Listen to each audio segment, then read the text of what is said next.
1,000-yard stare from the ghost that I wrote. Felt had low, chrome spurs on my boots. They call me the gambler that can never lose. Sit down at the hog table where the credits run cold. Dow quantum stood to the young and the old. Took a preacher's crypto and a widow's last gin. Left them both praying in violets and where have all the cowboys gone? Glitching down the midnight run. Where have all the cowboys gone? Chasing a river under a dying sun. I bet my soul on a turn of the eyes, but I fold every time they get too long. Yeah, the gambler keeps moving, he don't ever look back.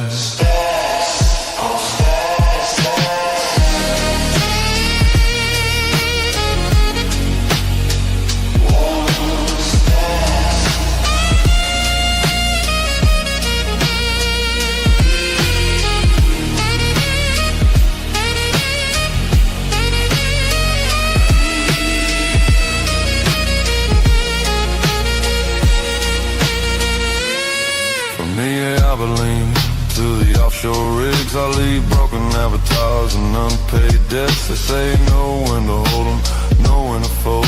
But some men were born just to sell their soul. You gotta know when to walk away, know when to run.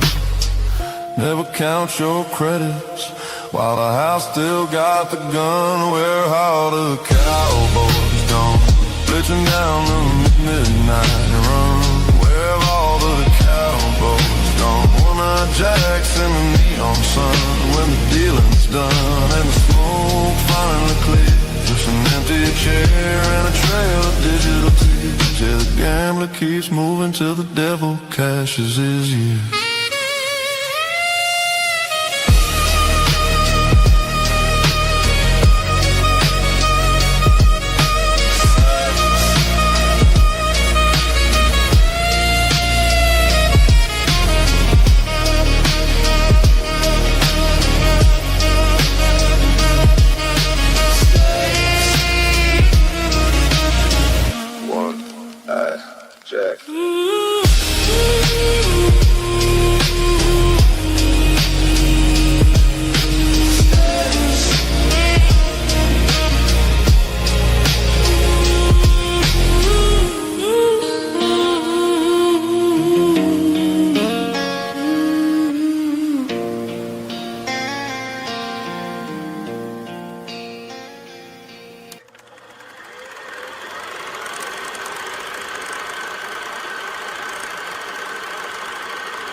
That's another thing too, is everything's going into this live betting now because that's where we're seeing the most value. The clock is ticking, the stakes are high. The crowd's electric, the punches fly. In this dance of chance, I place my bet with a wink and a grin, no regrets just yet. We'll do it live. Oh, the thrill's divine. A twist, a turn on the razor's line, with data to guide and luck to thrive. In the heat of the moment, we'll do it live.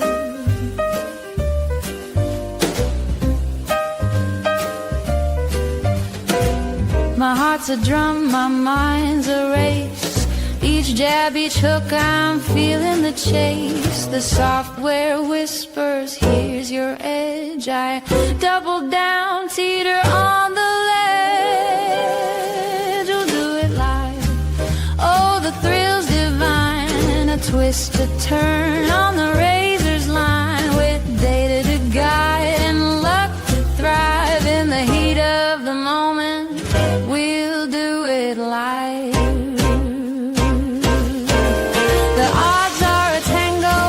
Slippery tease, a rhythm of chaos that'll bring you to your knees. One eye on the screen, the other on the fight, chasing that sweet, unpredictable bite.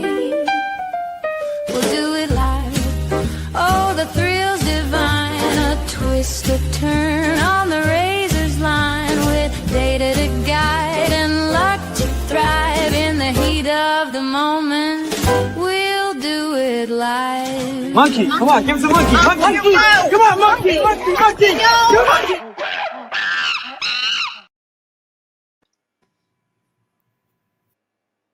All right, fellas. Can everyone hear me? Can everyone hear me? Mason, what's up? Oh, yeah. Now we got to get this thing cooking.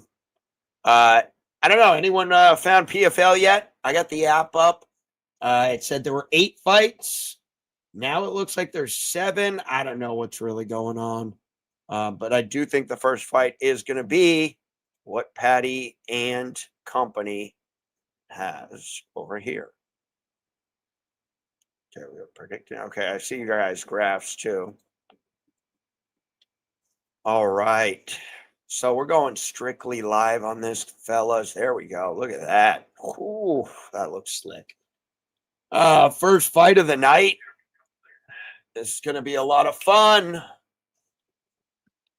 VSP, let's fucking go, brother. Look who's back. The pirate himself. The pirate himself. Okay, looks like we're going. Let's get this screen a little brighter. People can't see it. All right, looks like the PFL app's working. We're going to be in Dhahran Expo, guys, the eastern province of Daman. I will say, I've noticed with a lot of the Arabic ones and the Chinese ones, the times, the names, they all change. They're all very fluid. What's good, fellas? Patty and I. Oh, yeah. We've all been battling through holiday illness, but here we are. Crack open your energy, guys. Crack open your energy.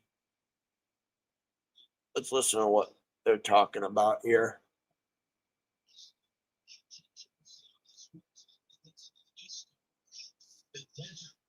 Yeah, we're going to keep the sound low. All right, everyone. What's new? What's new? How was everyone's holidays? I really know nothing about these fighters. We're going to have a little warm-up for PFLMena here.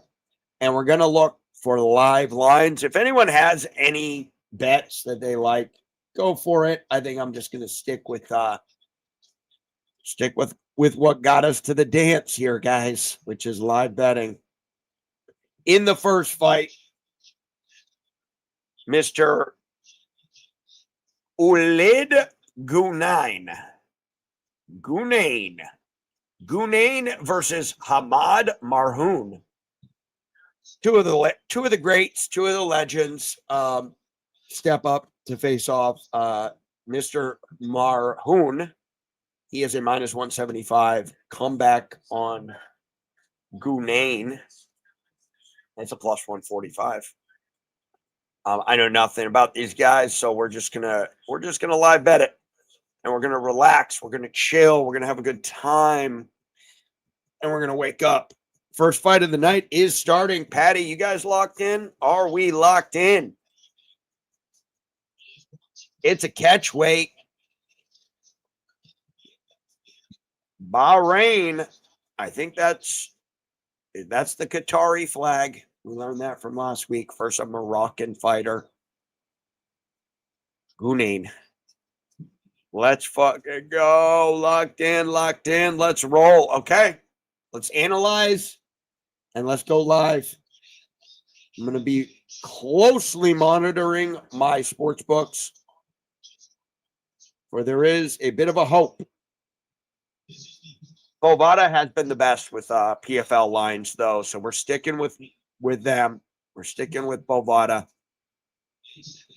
For those of you who don't know about what we're all about, this right here, this little contraption invented by the great Patty, St. Patty, we call him, is the aggregator for the analyzer. So there's levels to this shit, guys. And Patty and Tyler are in the back rooms, in the sweatshop, clicking the keys, up, down, up, down. One guy winning, the other guy losing. They are live judging it using actual numbers as opposed to just guessing in your mind. So our guys here are definitely going to be giving us the accurate score of the fight. And we are going to be looking on the live betting line for discrepancies between the two. So there you go, guys. Simple as that. The best things in life are simple, and this is it. We're going to wait for the best betting line, and we're going to hammer the hell out of it, as they say. And I'm going to pull up my spreadsheet so that I know what we're looking at. Yep, this is the one. This is the one. Yeah, I got real no live betting notes. We will have props for tonight. I'm going to do the live, what is it, the ceremonial face-off. Basically just see, who's taller, who's longer, who's got broken hands, who looks like shit, and then place our prop bets on what we think is going to happen. The proposition bet. Ooh, wow, they got a girl back there in Saudi Arabia. So progressive. Saudi Arabia. Wow. Wow. Another cigarette. Have another cigarette, because nothing kills illness like puffing on a nice tobacco stick. Okay, here we go. We're cooking, fellas. I'm 7 seconds behind. I don't really care. We're just live betting. We're just live betting here. Marhoun is favored, just not by a ton. Take it for what it's worth.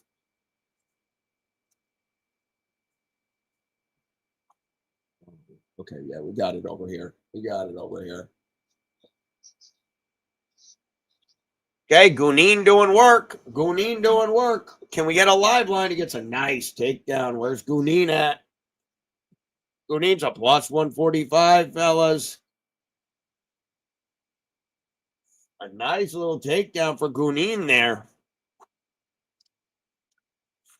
Still early. I got 4 minutes here. They're back on the feet. So Marhoun got up pretty easily. They're not moving these lines at all. They're comfortably sitting on these bad boys. Minus 175, plus 145. Can we get another takedown? These takedowns are good, but the guillotine's in. Fellas. No, he's got to get out. He might not get out. He may get out. He's stuck in there. It's cinched. But I don't think his legs are potentially locked. Oh, he's coming down. Is he out? What a guillotine. Nasty time. He's stiff as a board. Wow. That was sick. And he had it locked in. I couldn't tell. And neither could the ref. And I think he might have been out for a solid minute. Doesn't this guy look like Carlos Prates kind of in the face? Take a look at the face. Marhoun. Oh, yeah, he's got Carlos Prates face for sure. Come on, give us a look. Well, no live betting spots there, guys. It was minus 130 to go under 1.5. So there you go. Maybe we'll see some Saudi finishing today. That was a good warm-up. Great little warm-up. Let's see how's the chat doing here. Who won? It was Mr. Marhoun here. He won. And he did it through guillotine. The other guy was wrestling nice, but then boom, once he went in there, he locked it in under the neck. Longer, taller. Yeah, that's impressive. He really had it locked in. Nice. Very nice. So, guillotine choke. Bets, beers, and trolls. Hamad Marhoun.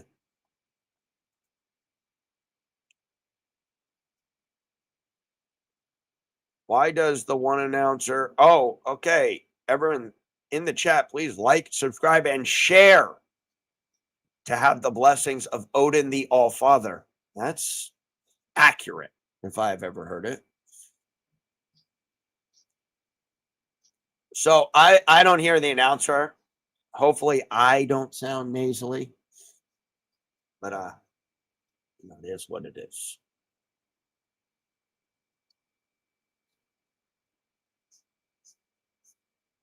Okay, I think our next fight is, what is our next fight?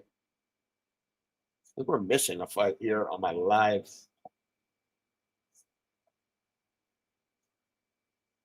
Yeah, and it looks like I'm only going to have live odds on one book. That's okay with me. It's good enough. Let's see if Hard Rock. I can't do Hard Rock.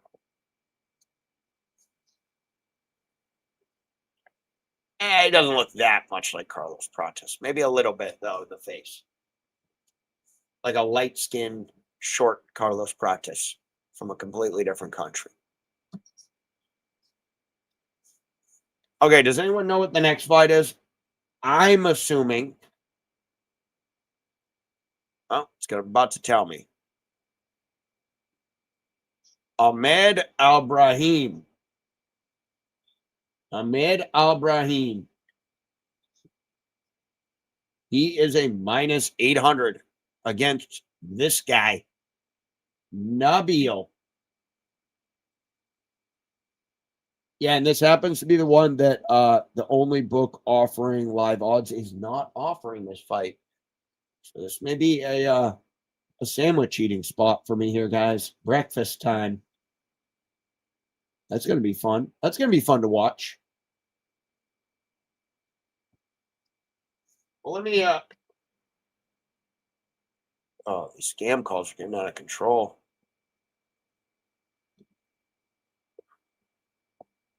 Let me take this time to promote this fantastic energy drink, guys. It's called Jocko Go. Real energy, zero crash. It's actually pretty good. They're on sale on Amazon for Black Friday. $20. You get 12 of them. There's two types of people in this world. Those who buy energy drinks on sale on Amazon and those who pay double at the gas station. There's only two. L promo.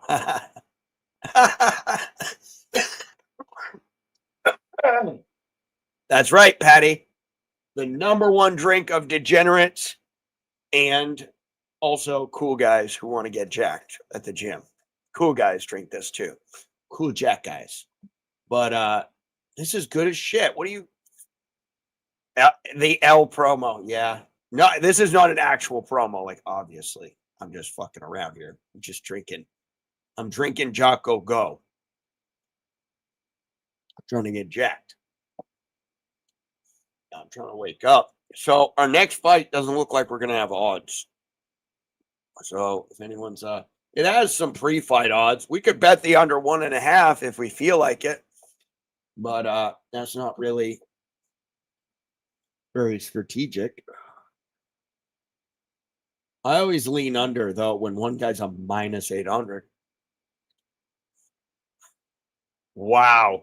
So we have contrasting opinions. Football Finest says L on the promo. He's a no-go. He's more of a Monster Energy drink guy, I would say. Definitely a Michigan State guy, that's for sure. Spartans. VSP, though, he loves it. He loves the Jocko Go. It's not surprising. He's a bit of a Viking, a bit of a psychotic berserker. So it would make sense he'd get all jacked up on Mountain Dew. Go raid a village. Raid their favela.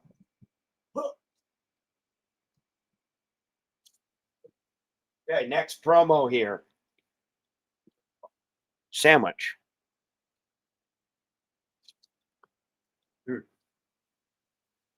Absolutely fantastic.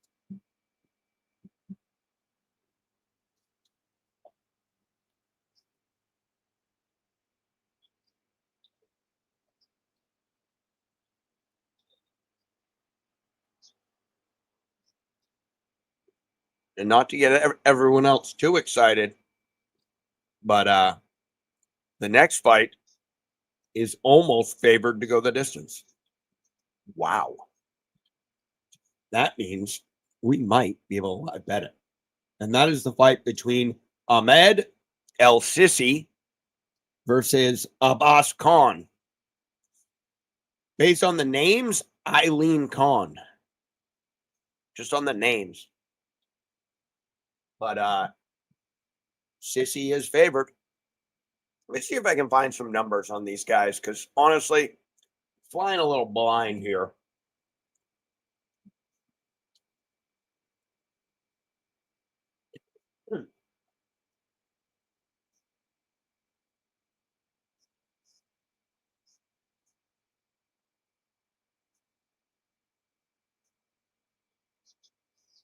There we go. Abbas Khan.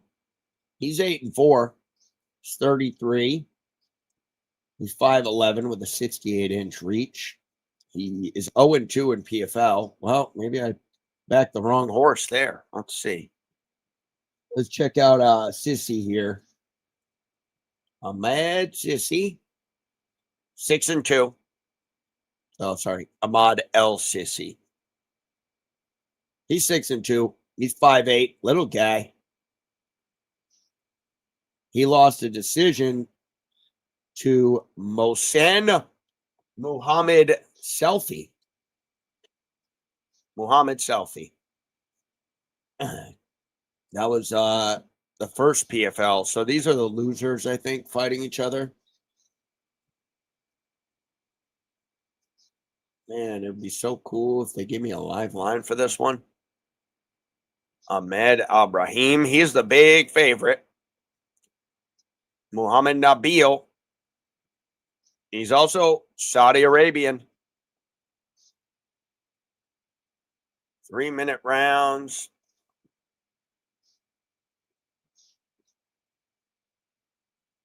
Wait. What do you mean 3-minute rounds? What the heck is going on here? Wow. 3-minute rounds. What is it? This is crazy. Why are they doing this? What are we doing? Now, why are we doing 3 minutes? I want to do the 5 minutes, the regular one. Oh, maybe they're amateurs? Okay, is that a thing? I mean, this guy looks 1,000 years old. How is he an amateur? 3-1? He literally has gray in his beard and his hair. But how old is this man?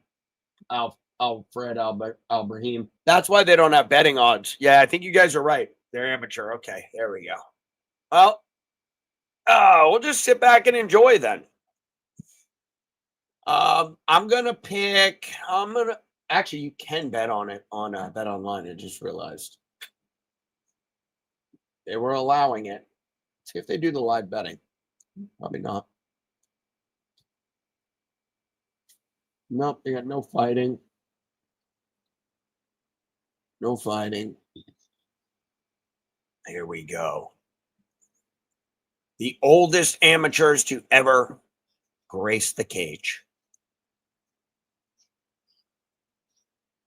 Al-Brahim just became a grandfather last year. Oh, here we go. Oh, nice wrestling, though. This is fun. We're having fun.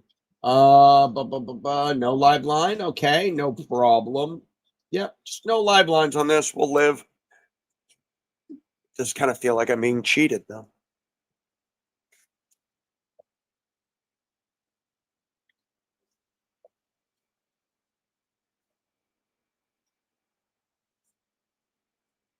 You might not need 3 minutes.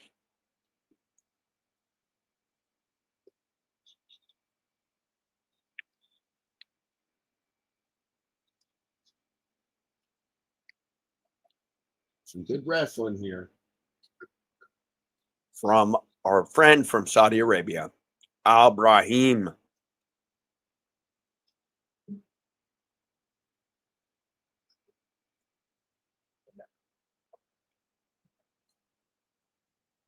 Now I'm going to start looking on this next fight too, because yeah, You guys know what's going on. If we take a look at the analyzer, Ibrahim's up 3-0. He's got the takedown. Not really doing much yet, but he's trying to position himself. Of course, the round's almost over. Yeah, I like the 5. I like the 5-minute. I think 10-minute rounds could be fun too. But I can only imagine the cardio. You see a lot of finishes, I think. People get real tired. Okay, I'm checking out my man Abbas Khan. He got chokied in his last fight, but that was against. Yeah, he was a big underdog. He's won a few decisions. He's been choked a few times.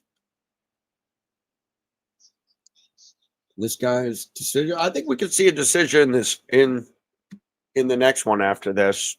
The fight between Sissi and Khan is going to be a good one. And it's going to be a great live betting spot. I think that's the one, guys. We must prepare ourselves for this moment. Looks like we got a little wrestling here from Nabil. It's 3.5 to 5 on the aggregator. Oh, and there's some punches raining. Some nice little elbows, cheeky elbows, and heavy hands. Oh, he did a little, I don't even know what you call that. He just picked him up, slammed him the other way.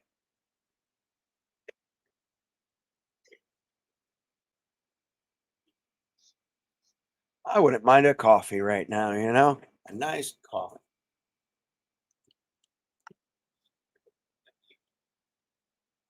Oh, and look what I have here. A nice coffee. Okay, so round 1 goes to the -800 favorite, Ahmed Ibrahim. They're shaking his arms out. I mean, he's tired. If they had live betting lines, we may look the other way. But he clearly won the round 1. Just not a lot of damage. Not a whole lot of anything.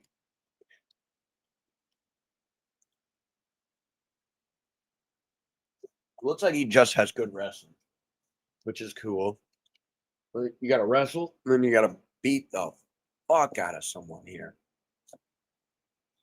It looked like this. I saw an over 1.5. It looked like that was the move there. Everyone in the chat, like and subscribe and share to be a blessing to your bloodline. Wow, the positivity coming out of VSP this morning. Incredible stuff. The next 3-minute round is about to start, fellas. And there it is. We're going. I'm 4 seconds behind. I'll take it. Ooh, we had a little jump back in the clock there. Okay. Well, now I'm a little bit ahead. I'll take it. Look at this guy. Nabil swinging heavy, and then he goes to wrestle. Okay. Whatever floats your boat, Capitan. But it looked like he had some real action up there, and now he's getting wrestled. Oh, now he's back. This is good back and forth, but he's leaving his neck out there for Ibrahim. Ibrahim, the 3-1 fighter. Nabil undefeated at 2-0.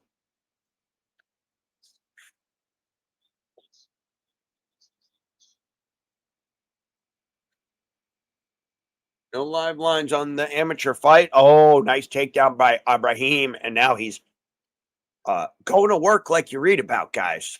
He's trying to pin the arm down. He's doing a little ground and pound. And you guys will see here on our aggregator, most of you already know, but it's 5 to 0.5. This is the combined average of scores from our 2 judges. And so as the fight goes, you see Ibrahim taking a commanding lead, 7.5 to 0.5. And Nabil clearly making a mistake by going in and wrestling. And now it looks like a Kimura is in the cards. He gets out. Oh, but now he gets his back taken. And he's going. It's going to work time. Oh, he sneaks out the back and wrestles. Wow, Nabil. It's a pretty good fight for amateurs. And Nabil going for the takedown. Clearly is not as good of a wrestler. Loves to keep trying to take him down. he had an advantage on the feet in the beginning of this round, and then he was like, no, let me clinch and then get taken down and then get Kimmered. Yeah, I would not want to wrestle this Saudi Arabian Al-Brahim. He's a bit of an animal down there. He has a build of a wrestler too. Slump shoulders, probably not the fastest twitch striking.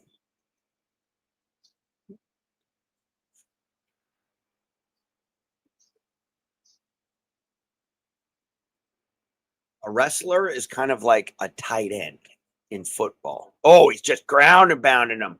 Nasty time. Donkey Kong punches. This thing should be over, but the ref's saying, oh, yeah, that's over. So, yeah, wrestlers like a tight end. And the quick strikers, fast twitch, they're like wide receivers. Quick punch, corners, fast. Quick twitch muscles. These guys just plodding forward, takedown. Now, I would put myself into that category. I'm more of a slow and steady wins the race kind of guy.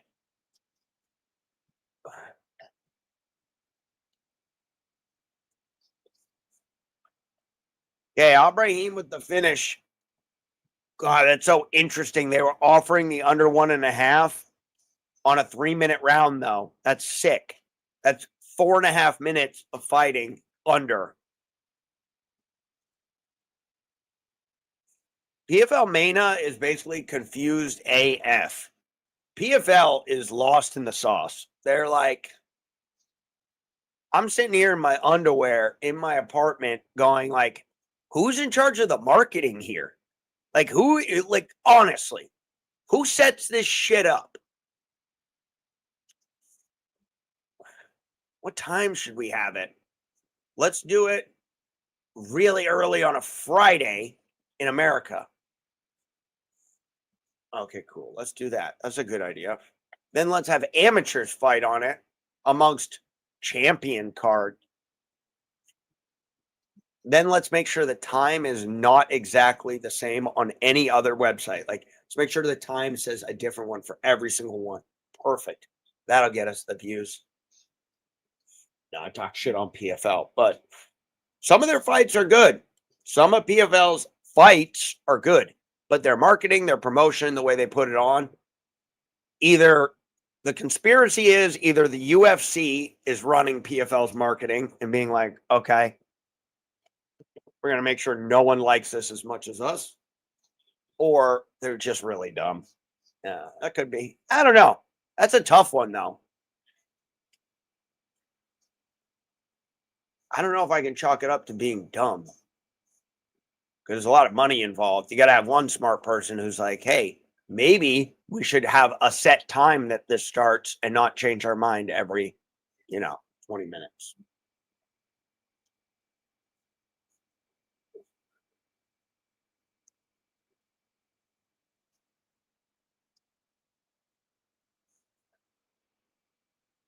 What else would we do with the PFL to make it? Oh, allow us to download the PFL app on the TV. Like, why does that have to be on a phone? That's stupid as well. Why are we limiting where we can watch it?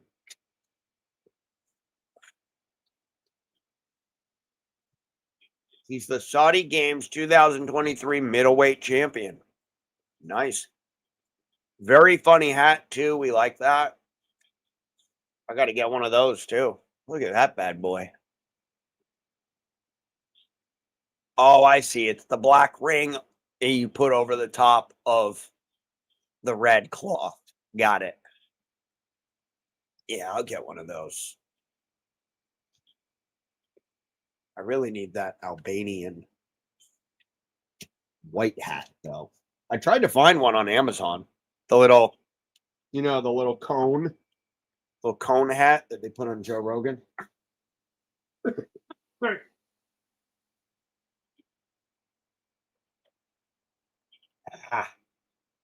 All right, guys, this next fight, as much shit as I'm talking about PFL, this next fight could be the one. Could be the live spot. I'll tell you why I think it will be. 2 close betting lines and most likely going to go the distance. That's a good spot. It's a real good spot. We may have that later as well.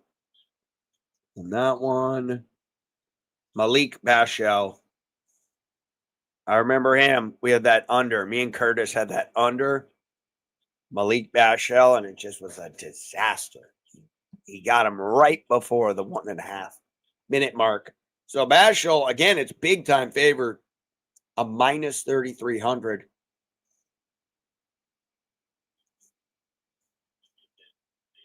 We're going to worry about next fight, guys. Ahmed El Sissi versus Abbas Khan. I will say, Ahmed El Sissi has 4 wins by KO, but both of his losses by decision. So he's not the best when it goes to the final scorecards. It's interesting here. We're going to be looking Khan, I think. Khan's got a majority of his wins by decision, has only 1 loss by decision. So we lean red corner if we get the number we need. And let me tell you guys what we're looking for here. Oh. Let me tell you what we're looking for here.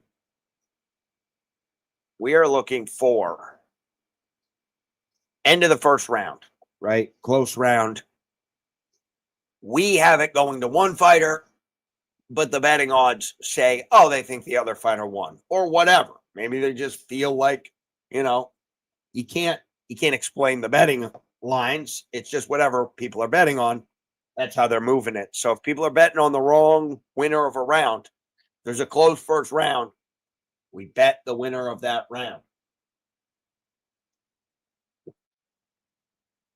That's what we do.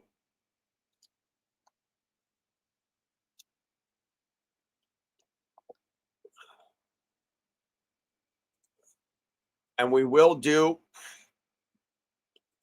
our live betting when the time comes. We're not forcing anything. We've done that in the past. We're getting disciplined here. And we'll probably spend a little more time on things like during these fights where, we got 8 fights, not a ton. We're going to talk about the aggregator, the scoring, and strategy. Take this as a bit of a warm-up for tomorrow's UFC 323. It's going to be a banger of a card. Lots of live betting spots. And we are going to be implementing a new system, which is hammer the split rounds. Not even really a new system. We've been doing it for a while. But we're going to be hitting it.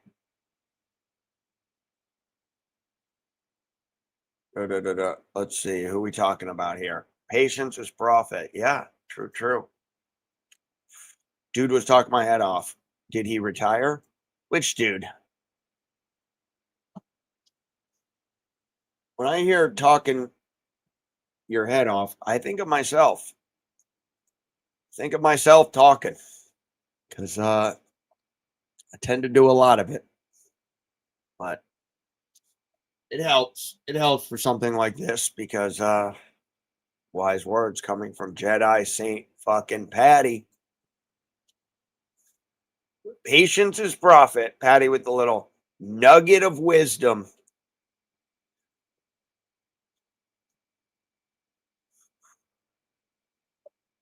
But also, you can't win what you don't put in the middle. Or sorry, you can't lose what you don't put in the middle. But you can't win much either. Mike McDermott, Rounders.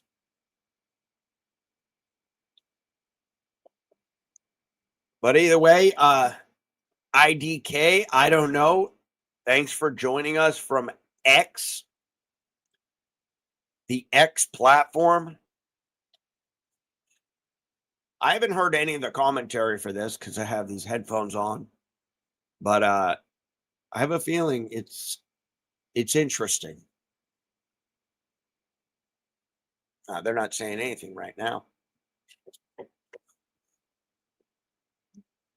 Well, while we have this break here, join me, guys, tonight for the Friday face-offs. I think it's around 8 p.m. Eastern time. I'm going to schedule it right after this. But we're going to look for live betting, or sorry, pre-fight betting, but props. We're going to be looking strictly props. We're going to be doing it a little bit of different analyzing as well. Tyler's doing the one fights. If anyone wants to check that out. One championship. I might hop over there and see what Tyler's up to. But no, I am not streaming one. No, no, no. We will do PFL. We will do UFC. And I will spy on Tyler and his stream.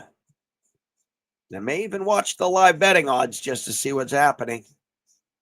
Just to take a little peek. 9 p.m. Eastern time tonight. Live from the gazebo. That's Tyler. One Fight Nights on Amazon Prime Video. We all have Amazon Prime.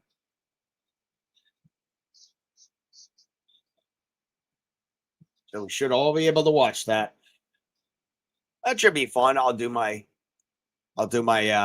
Friday face-offs. We'll find some props. Jump over, check out what Tyler's up to.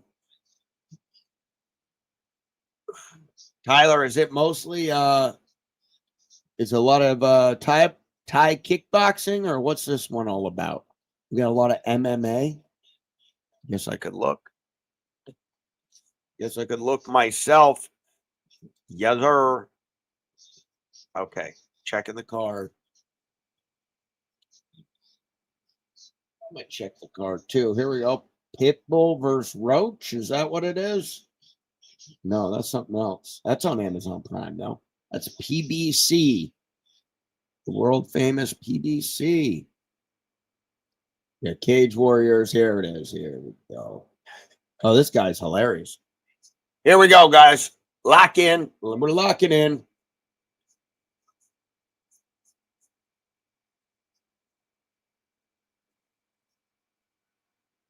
Yeah, it looks like there's a mix of Thai kickboxing and MMA. I think there's some jiu-jitsu in there. These guys look really old. How old's this guy? This guy's 0-1, and he's 42 years old. He's fighting on the card.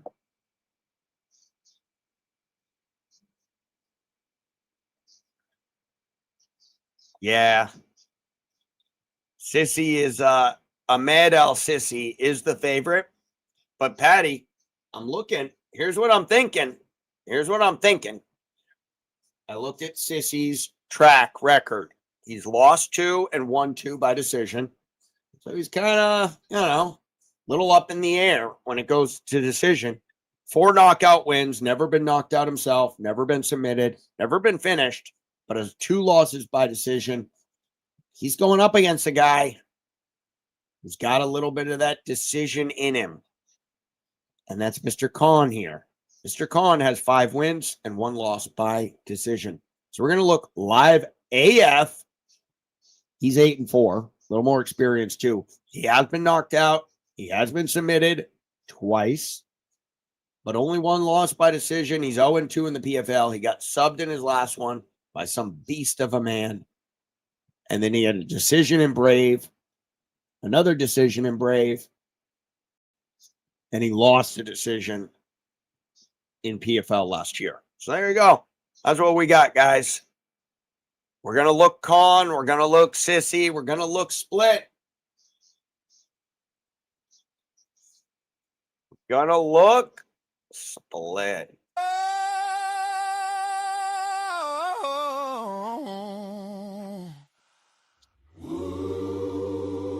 One shot, 1 kill. Lord have mercy. We'll do it live.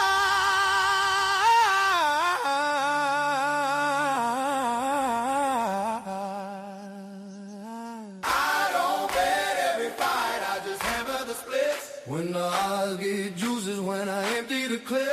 Round 3 plus the 50, damn boy, that's a gift. Patience is profit, brother. Hammer the split. Hammer the split. Hammer the split.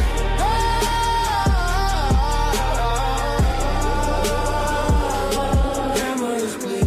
Rookies pre-fight betting, trying to pick a winner. Patience of the pros beat the fiends on a bender. Let the favorite money pour, then I double up the glitter. Only need one round when opinions start to splinter. Do Mars needs a finish, let the idea feed Twitter. Let DC keep yapping, cause I'm about to get richer. Got ice water in my veins, it's like I'm caught in a blizzard. Into round 3 and line flip, now I'm looking like a wizard. I won't bet every fight, I just hammer the split.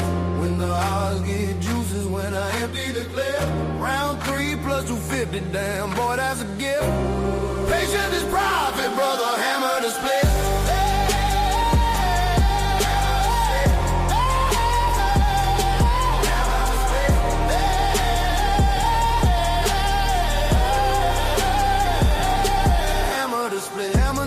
Judging, you know that's the spot.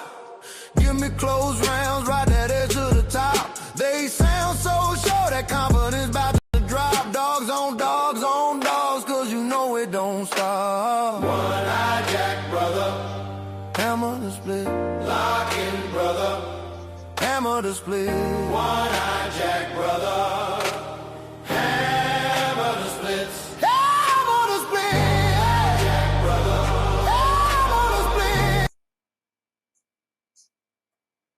Name of the song. Someone needs to know the song.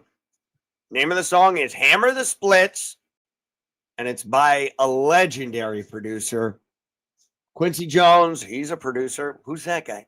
Patty. Same fucking Patty. The Batty. It's Patty. And you can find him, DJ Major, on Suno. He's got a little thing. We also have all of the songs up on the YouTube channel. And now it's time to hammer the splits, guys. We got to listen to the song. If we play the song, we got to do the song. And I think this fight is the song. So lock in. There we go. Same fucking Patty on Suno. Same fucking Patty now. He's retired DJ Major. He's graduated to saint status. Make him a candle.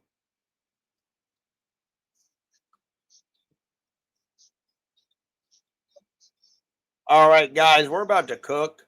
We're about to fucking cook. Let's go. And Patty, I'm hammering. Let's roll. Let's go. Here we are. Early start for Sissi. So minus 170, plus 140 on the comeback. Sissi doing work early. Lines are off the board. Why are they off the board? Therein lies the question. Lines are off the board. Is someone doing work? Sissi in the blue. Oh, nice. But now the takedown's coming. Oh, some punches coming back the other way. Big hands being thrown, fellas. I'd like to see these guys not get starched, though. We want to see them have a nice, clean fight. Jab, jab, cross. Tick, tick, tick. Oof. They're doing the other thing where they throw absolute frickin' haymakers that at any moment can shut the lights out. And Sissi is up 4.5 to 2. We're only a minute in. That's a lot of action, though, for a minute. It's a lot. It's a good amount of action. Slightly above average. Oh. Okay, Sissi with the takedown. 6.5 to 3. Can Khan get up? 7.5. Lines are off the board. Betting lines are off the board.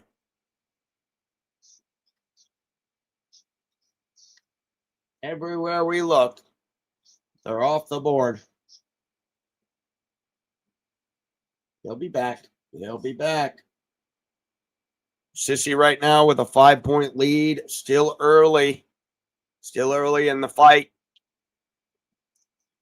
And if you look here, up right here, split improbable with a 47% RIR. What does that mean, guys? That means that most likely, if the fight was to end right now, or if the round was to end right now, Sissi would win this round.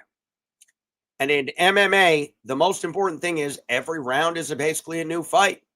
And so whoever wins the round wins the round as if it's its own separate fight. And there's 3 of them.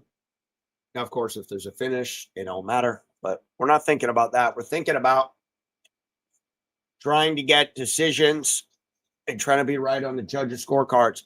They have taken these lines off and said, no, you cannot bet on this fight. But I'm guessing it's going to give us something right at the end of the round. It's going to be intriguing. I'm going to be very intrigued. I'm looking for one other place that might decide, hey, we'll give you live betting odds. You're a paying customer. 13.5 to 7 with 1:40. That's a lockup for me. Sissi's going to take this round. 70% of the time, winner of round 1 wins the fight. Although I'm starting to see that's coming down a bit. It's about 2/3 now. It's probably, if I was to guess, going to settle around that 66% range. Which makes sense.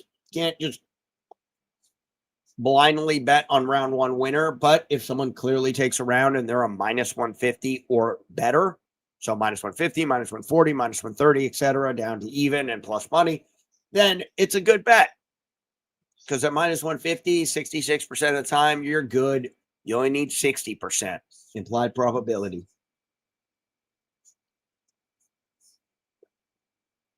Let's see if they'll give me something.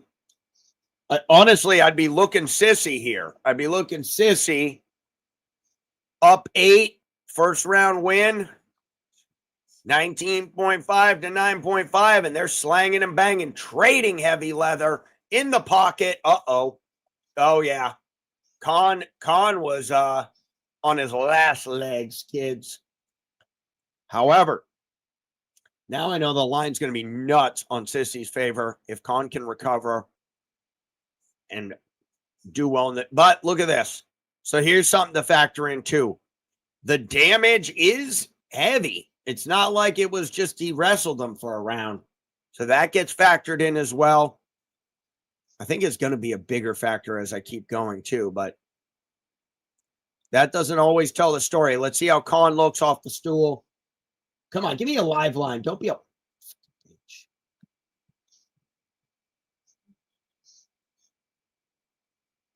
Give me a live betting line. Stop being a... I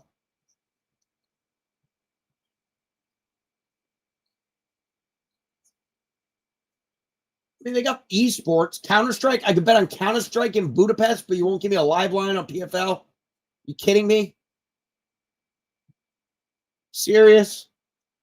Can't be serious here. It's ridiculous. Give me a live line. Come on. They took all the live lines off. Well, not like we got a split round anyways. Clear as day. Clear as day as night. Round 1 to the blue corner, Sissi. Split improbable. Lock that shit in. Sissi took it down. They won't give me a live line, though, so... Win in Rome, I guess.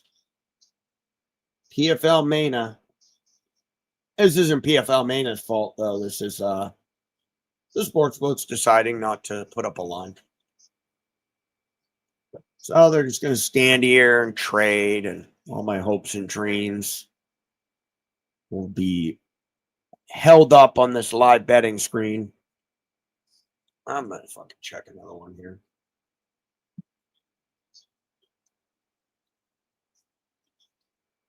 Okay, Sissi doing working. Oh, big shot by Sissi. He should back up and just go to town on this guy.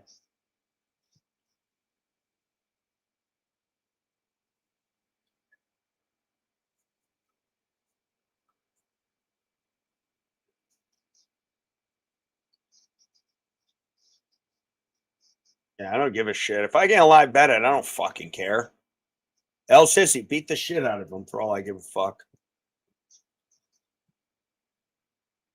Fucking sports books are pathetic, man. Fucking pathetic losers. All right. Well, no one will offer live betting odds because they're pussies. And there you go. I'm the only one set of fucking stones here willing to put my goddamn money on the line. They won't even put up a betting line. Pathetic. Okay, Sissi is beating the poop out of Khan. It's 22.5 to 1. I would like Sissi to go to Bovada headquarters after this and do the same thing to whoever is not giving me a live betting line. Because it's pathetic and cowardly.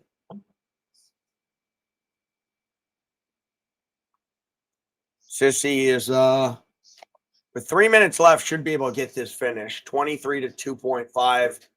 Every punch looks like it's going to put him out.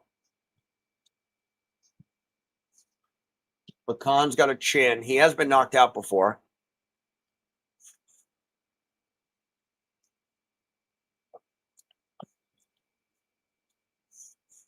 Watching Khan, though, Sissi looks like he's getting a little tired. And Khan looks kind of like a Terminator who could take a lot of damage. So this is going to be interesting for the last half of this fight.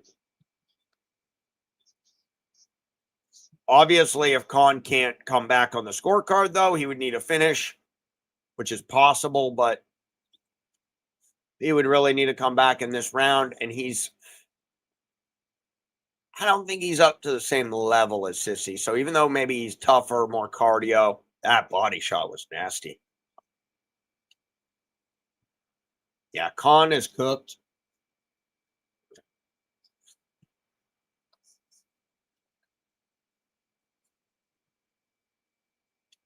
He would need to make up a 20-point differential here in a minute 40. It's just very unlikely. And so down 2-0, we would obviously not be looking to him if he offered us live betting odds. But Sissi minus 170 was probably the look pre-fight. It's been two different levels here.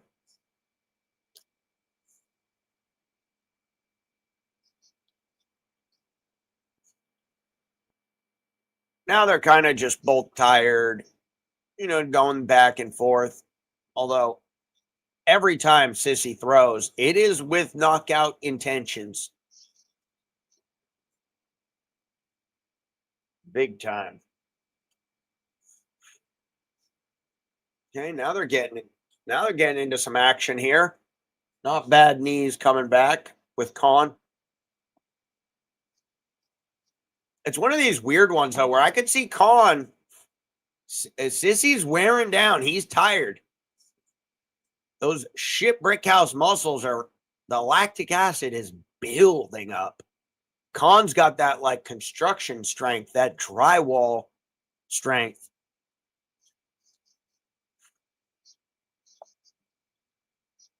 So third round could be interesting. He needs a finish. Sissi's never been finished, though. Something's got to give here. For sure, it's 2-0. This is a clear unanimous 63.9% RIR.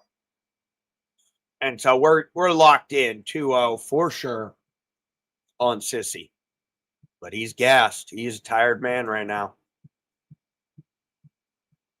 Oh, what flag we got here? Hey. I wonder if I can translate this Arabic here. That's cool, though. Okay, we got this flag. Someone tell me, Diani, what flag is this here? Is that Morocco? What's up, Kurt? Kurt, what's poppin'? Bovada, cowardly activity on the live betting lines. Cowardly activity. Offered, taken away, and then they're just sitting there with the crossed out numbers, just flaunting it in front of my face. Like, we offered you betting odds, and now we won't because fuck you. It's like, come on. Not that this would have, at this point, I could only look either a insane betting line on Sissi, but it'd probably be like minus 5,000. Or I'd look con. Because I saw a little wear down coming from the Sissi man. I mean, he is a beast. Con needs a finish, though. So this is going to be a fun third round. I think we're going to really enjoy ourselves. Wait, there's no scammer there.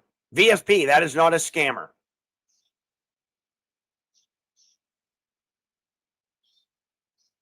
But that's okay.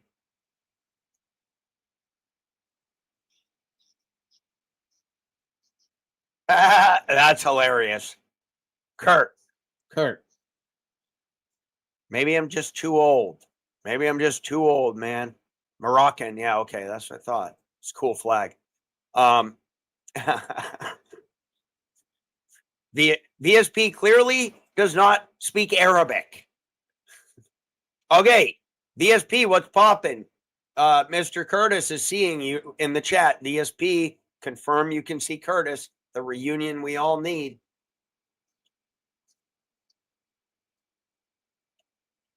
Can VSP see Curtis? That is the question. Can Curtis see VSP? Curtis is seeing VSP. Khan is working him right now. It's not going to matter unless he gets a finish. But guys, I've been distracted with the cool kids coming in the chat, but we got a fight on our hands.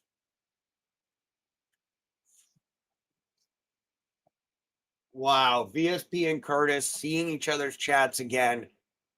Looks like YouTube decided to unban them.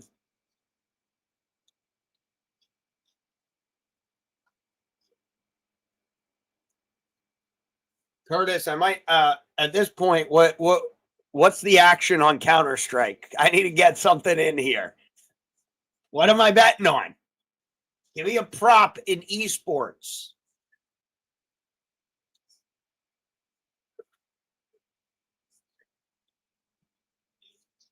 Kurt, did you do any background study on PFLMena? In terms of, they don't really even offer props. So even our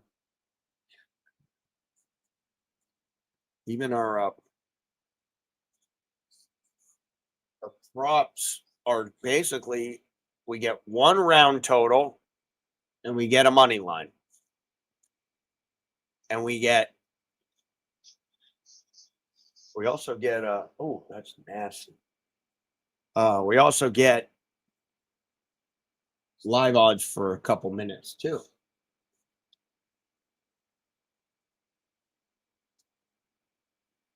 This could just be a chill stream, though. This is a chill stream, guys. God, this is getting nuts. Crazy.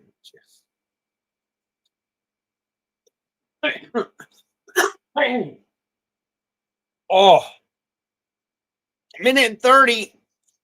Oh, Sissi with the comeback a little bit. We call it a second wind. This coffee is good, but it's really get my goat. In case you guys can't hear it, I've been sick, but guess what? We're doing it live, but we're doing it remote, so no one else has to get sick. Although a lot of people, it's not COVID, but it's something else floating around. We got 48 seconds left, and Khan just doesn't have that next gear it would have taken to really get Sissi out of there. Sissi's tired. He's basically just throwing big overhands to try to, I don't know. Oh, hey, they offered a live line for a second. Sissi minus 7,000. They took it off the board, but at least they have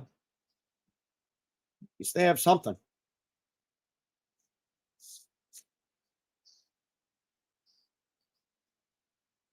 The next fight is for sure an under.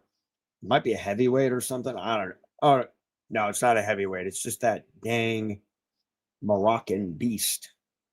What's his name? Okay, that is 1,000%. 29-28. 20. Khan, what are you doing, Khan? What are you doing? Put your finger down. You're not winning. Do you understand how this works? You have to win 2 out of 3 rounds to win a fight.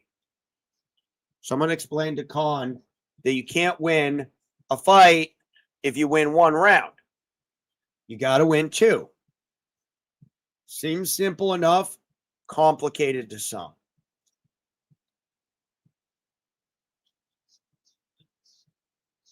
Okay, PFLMena. Next one is Malik Bashel. Kurt, remember Malik Bashel screwing us on that under?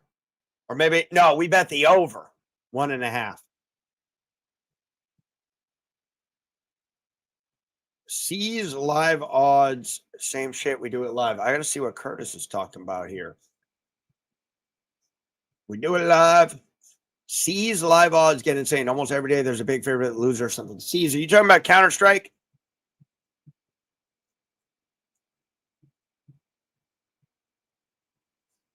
Wow, that's just crazy, dude.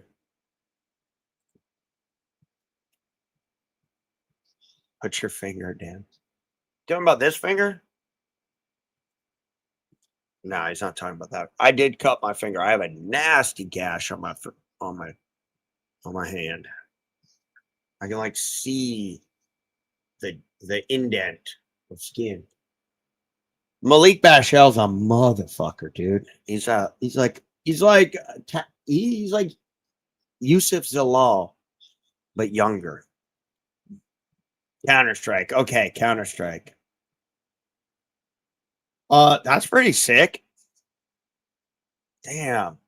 Maybe I need to get into I don't play video games. So like someone was talking about a video game on a podcast last night, and I realized I'm like, I'm just left out of that whole online gaming community.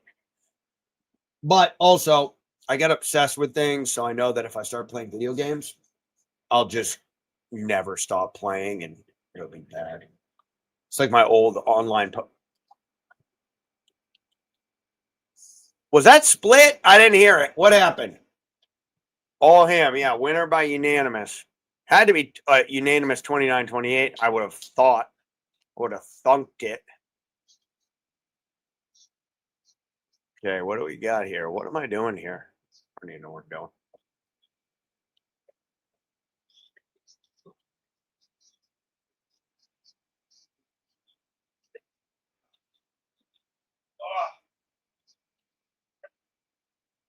Okay.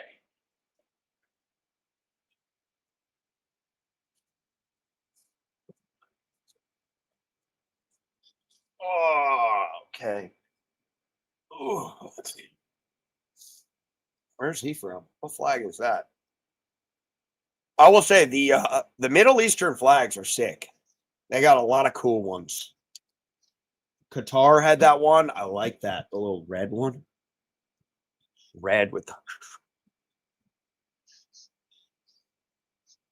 Oh, wow. That's awesome, dude. 30-27. Okay, we got a little 30-27 action. Yeah, I was wondering what the actual cards were. How many 30-27s were there, Patty? Yeah, Counter-Strike. I've seen people play Counter-Strike. I guess it was a weird concept for me to bet on it, but I get it. Just one, okay. One guy out there just putting numbers on a page, putting numbers on a page, calling it a score. But there was only one. Just like the fighters need to win 2 out of 3, we also just need to win 2 out of 3.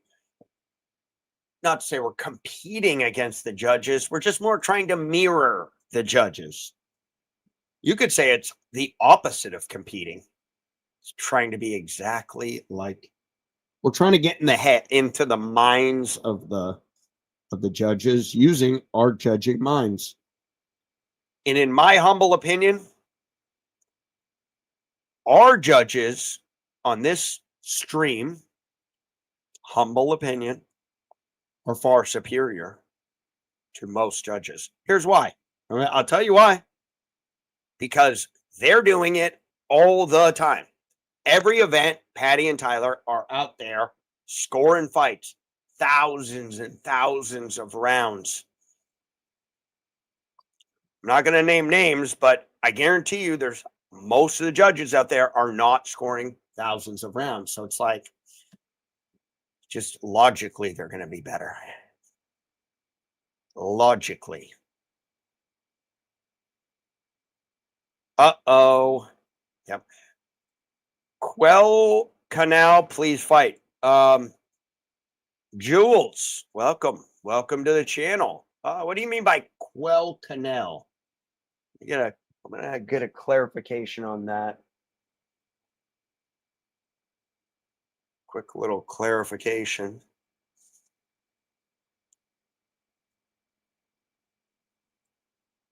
The next fight, Malik Bashal's gonna do work. That's what's gonna happen, guys. He's gonna do work. But in the following fight, we got a close one, -120, even money.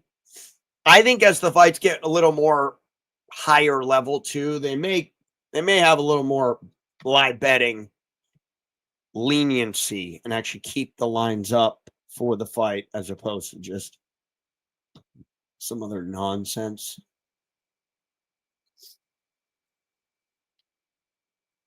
What if we got the biggest upset in the PFL, though? What if Mohammad Atef, Mr. Atef himself, what if he upset Malik Bashal? That would be incredible, but I wouldn't bet on it. That's for sure. I wouldn't bet on it. Mohammad Atef. Mohammad Atef.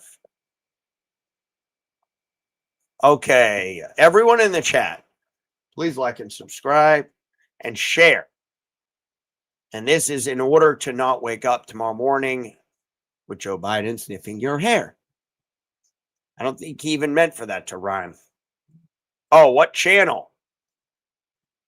PFL app. Available in America. On any iPhone or Android device. It's on DAZN everywhere else. Where the fuck you get DAZN? Jules, if you're in the USA, PFL app, free, just download it on your phone and you'll be good to go. They'll even send you a free t-shirt, by the way. So I will promote the PFL. They sent me this free t-shirt after I got the app. I do appreciate that. I love free things. I will always take something for free, even if I don't need it. And so, but I do need this. This is a beautiful shirt, actually. Fantastic. Yeah. I'm only hard on the PFL because their promotion sucks. That's all. Just it's empirically shit. There's no question about it. Mohammad Atef, the golden boy, by the way. Watch out. 5-3, 31 years old. He's 5'8". He's a featherweight. He's been knocked out twice, guys, fellas. I think we're about to see a knockout. Yeah, dude. This shirt's sick. Go. They should have gotten you a shirt. You should have got an email when you signed up for PFL app. Check your spam folder, Kurt. check your spam folder. Brazil, the Portuguese.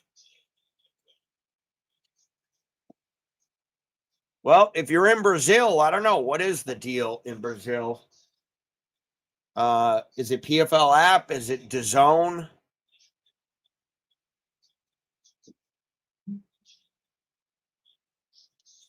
I bet you PFL is still, their Telegram is fantastic. They send, you can call the PFL hotline and get results.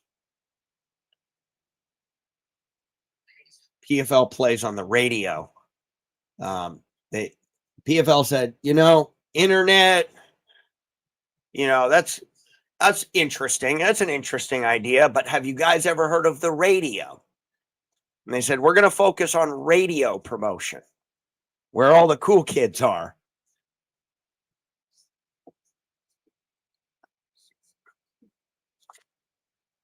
Meanwhile, UFC getting away from ESPN, though, that's massive.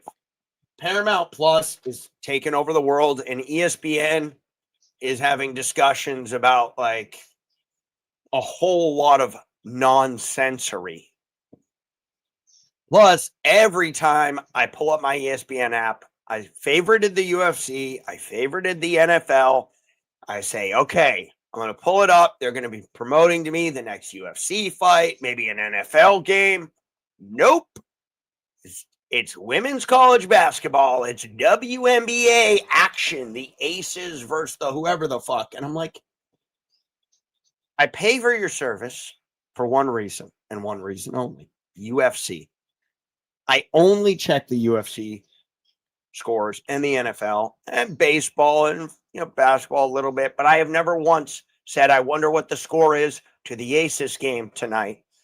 And I should, as a gambler, I should be all over the WNBA. That's the only people who watch it. So ESPN just keeps trying to shove it down my throat. And I'm like, you know what? You get what you deserve. Your streaming app stinks. I don't know how much better Paramount Plus is going to be, by the way, guys. They're not the best either, but we'll see progress. Paramount's the future. And it's going to be huge because all the pay-per-views. I mean, tomorrow we got to spend $80 tomorrow to watch the main card. And Patty,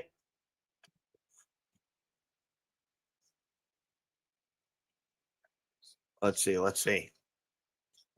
Oh, Joey, hey. Joey, we don't have picks. We will have prop bets for UFC 323, but there's just not enough info about any of these guys. We're going to go live. That's the main part of our channel. And Joey, I don't think I've seen you here before, but if you look up here, this is what's called the MMA Judge Analyzer. And this is a combination of our two judges. We got two judges in the sweatshop in the back, working the fingers, judging the fights live and letting us know what the judges are thinking. And we're going to make live bets based on that, based on mispriced betting lines. That's what it's all about, fellas. It's all about finding value in the end. Yeah, gambling's fun. Sometimes you throw down a bet. You go play a little blackjack. No value in that, but you're having a good time. Sometimes we do that. But in the end, we're here to hammer the split rounds. Patty's showing his analyzer screen. Okay, we're going to show that. First, I got to read all these comments. We got, okay, Brazil. Anyone got, okay, and getting them to have the W is diabolical. ESPN is literally a potential competitor with the UFC. It's distant. It doesn't make sense for it to be on ESPN anymore. Thank God it isn't. Owning the PFL and all. Oh, yeah, ESPN owns the PFL. Wow, now it's all making sense. Okay, Patty, I'll pop that analyzer screen up. We'll watch that for a few little bit so you can see. Oh, here we go. Yeah, Joey, we didn't have live lines, but I think we're going to get them. Probably not on this next one. But as we get deeper into this, I think we'll get some live lines. FanDuel, I'm not sure. The only one offering live lines right now that I have is Bovada. So take it for what it is.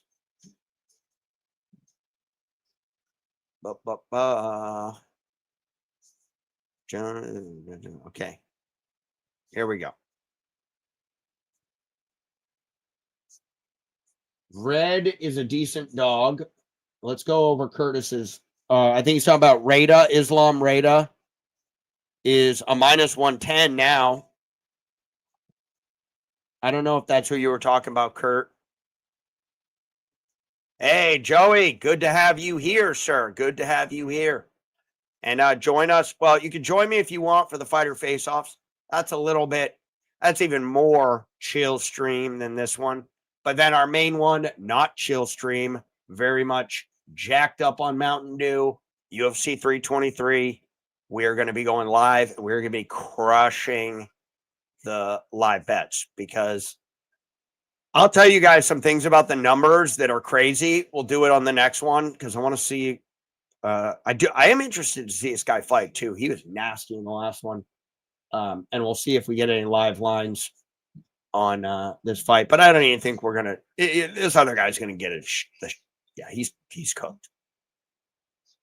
Minus 3,300 is as close to lockdown as you can get.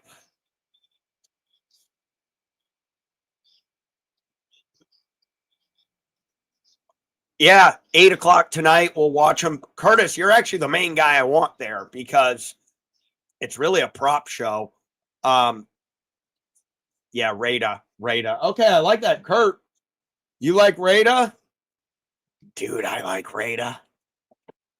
Let's check out some numbers.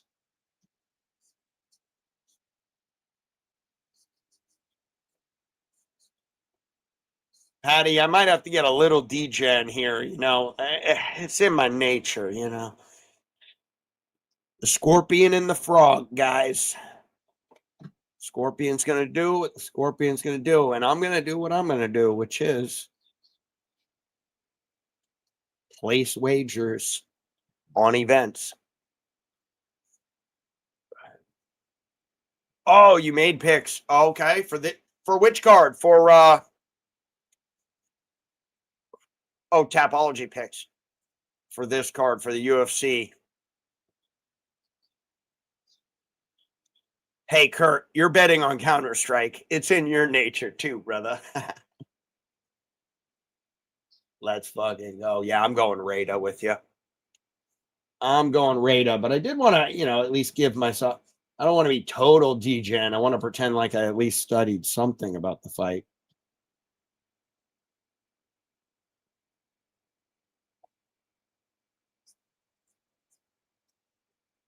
How has that betting line moved, by the way? Because -110 now. I feel like Rada was he favored or was he the Dow? Oh, Rada's a motherfucker here. Couple of decisions in there. This could go to decision too. Yeah, but he's been beaten up on lower level guys. Okay, but the dude ain't losing. That's right. No, Curtis, I'm reading a book right now. I'll actually put it up at the end because it's about gambling and shit, and it's also about like how gambling tied into, you know, the mathematicians at MIT who invented the phone lines and telegraphs, all this crazy stuff. But yeah, they're talking about like betting on will a fly land on which sugar cube, and then they would like put drops of something in one sugar cube so that the fly would be like not attracted to it. And so you can gamble on anything. My dad used to tell me when he owned a bar, he said they used to gamble on whether or not it was going to rain outside, and they'd put like over-unders on how long it would take. And then they would bet on it. Sprinkle or full unit on Rada? Okay, well, I got Rada sitting here 1696, 1695 on some of the numbers. Giannis Gamori, he looked pretty good in his last fight. It was a decision against Derby. Yeah, he's lower level though. Yeah, we got to go Rada here. What am I not seeing here? Why is this minus 110? We got to go Rada minus 110. Numbers say. Oh, you just said that with the weather.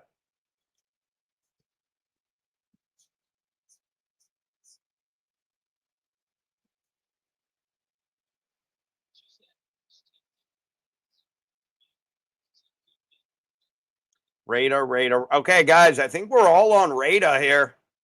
I think we're all on Rada.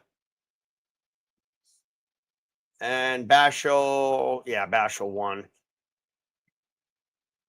Yeah, ATEF got slowly smoked in the background. I was completely distracted. But there you go. I mean, you know, when in Rome, beat the shit out of the other guy. Rada's a minus 110, fellas. Why?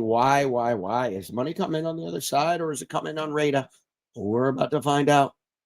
Minus 115, it says over here. Rada was a minus 165. Line came even. Now money coming in on Rada. What do we got? I might have to play some music and hit the head here, guys. Okay. Rada minus 110 is money. 1 unit, fellas. Let's have a good time, not a long time. Let's gamble. And if we lose, it's all Curtis's fault. Just kidding. Curtis, this is, you can always tell us your bets here. And if anyone in the chat gets mad at someone because they had the courage to announce what they thought was correct and it didn't win, that may be the only bannable offense. Everything else is fair game. Joe Biden sniffing your hair, fair game. Everything is good to go. But if you start blaming others for their bets that maybe didn't win, that is considered unacceptable and honestly pathetic. So we're riding with Curtis, the prop star. Oh boy, if you've been looking for DGen Central, you have arrived at the stop and you may get off because it's going to be a good time here.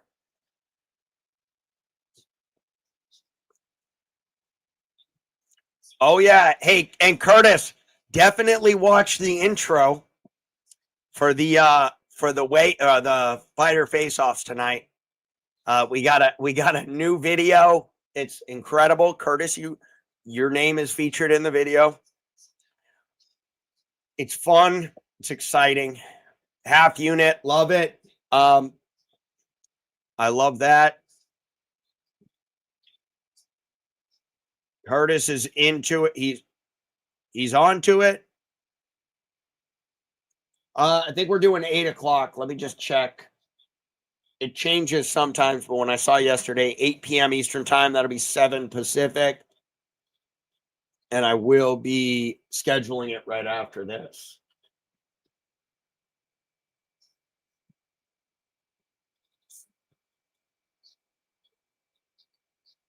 Mm-hmm. 8 p.m. tonight, fellas. Eastern Standard Time. By the way, did you know Peter Yan's dad is Chinese? Little fun fact. Should have realized that.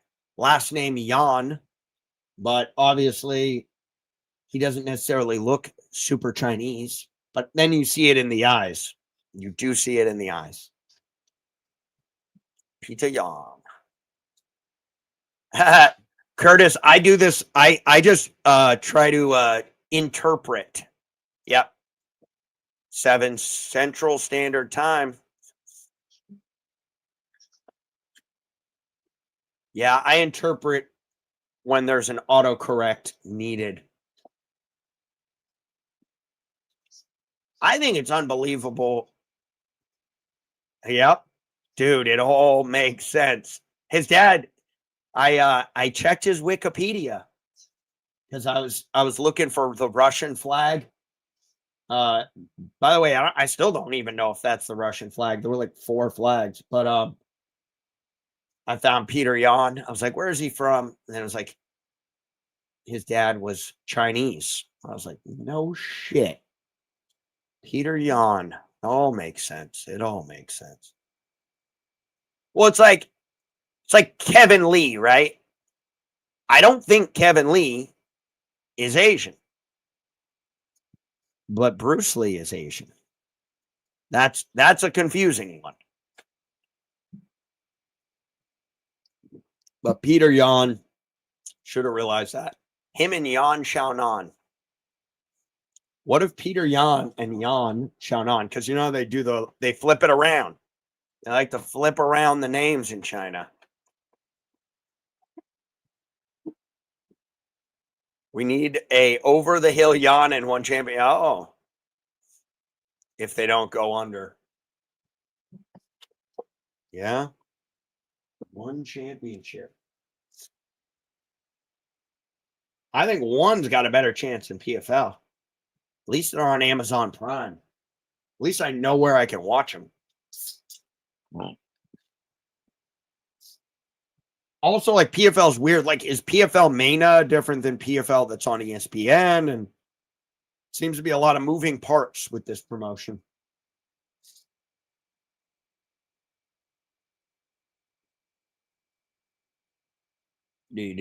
Oh, this next one could be a good live betting one as well, guys.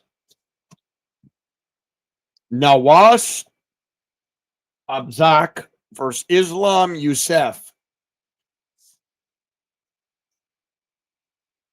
Let's take a look at these guys' numbers, shall we?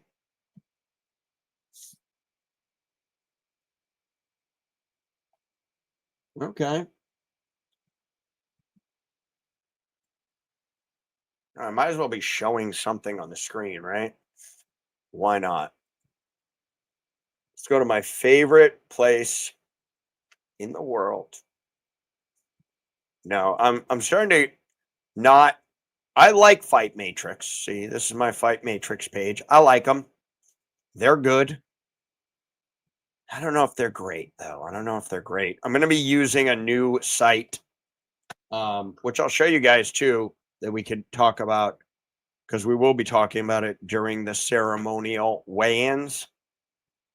But we're going to be using that to figure out props, because it's just wildly superior in terms of what I'm trying to do is map out the fight. Like, what are the avenues to victory? And this doesn't really help for that. But in our next fight, Nawas Abza has him at a 1564. Where are my damn cigarettes? Why don't I have a pack of cigarettes? Oh, here they are. I found them.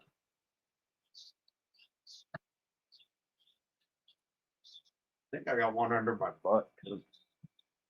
There you go. Okay. Amwas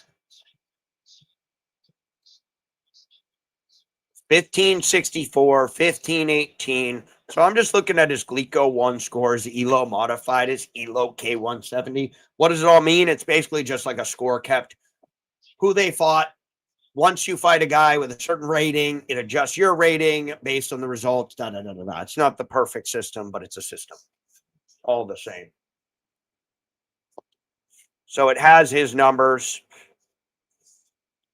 in the 1500s. Then we look at Islam Youssef. He's 7-2. He's been winning. He's at the 1500s. These guys are dead even. Dead even. A lot of finishes, though, on his records.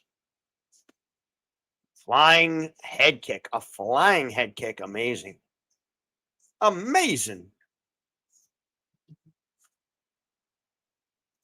This guy, decision. He did get the KO on Ali Yazbek. The infamous Ali Yazbek. And then he had to fight another Ali right before that, Ali Taleb. And he lost the decision. So, to be honest, based on the numbers, I think we got to be, there's some losses here for Mr. Abzak, and Yusuf's been kind of crushing it out. Now, If we take a look at the betting odds, take a look at the betting odds down here somewhere, right here. They're right here. It's even money, but look at this. He opened to minus 165, Mr. Abza, and people. Oh, whoa, we're seeing some big. That's not a big jump. It's just relatively. Yeah, we're seeing action coming in on the other side. People loving what they see from Islam Youssef. What's this here? Is that the Saudi money coming in? Should we be looking? Who knows?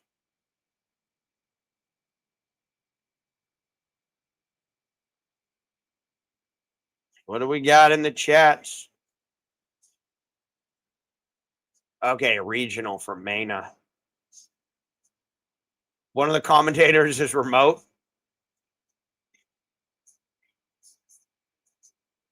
Obama say your head, literally.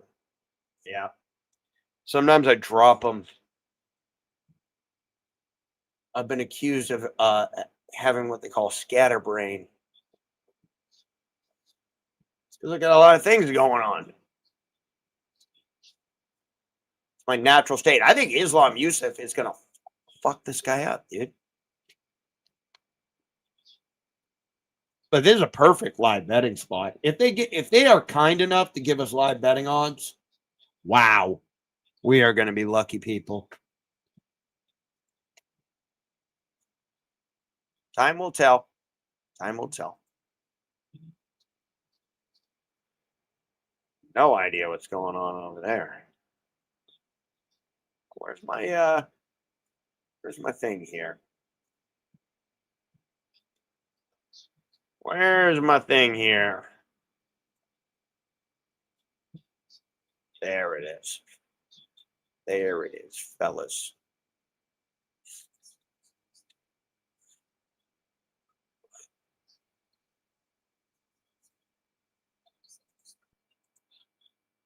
All right, guys, we're going live on this one. Patty, Tyler, I think we're going to have a spot here. God willing.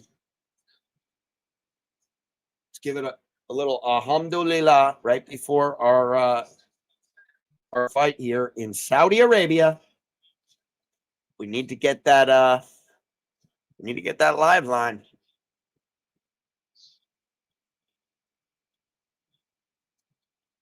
I think Yusuf's going to talk. Oh, Yusuf line flip, by the way. Yusuf now a favorite.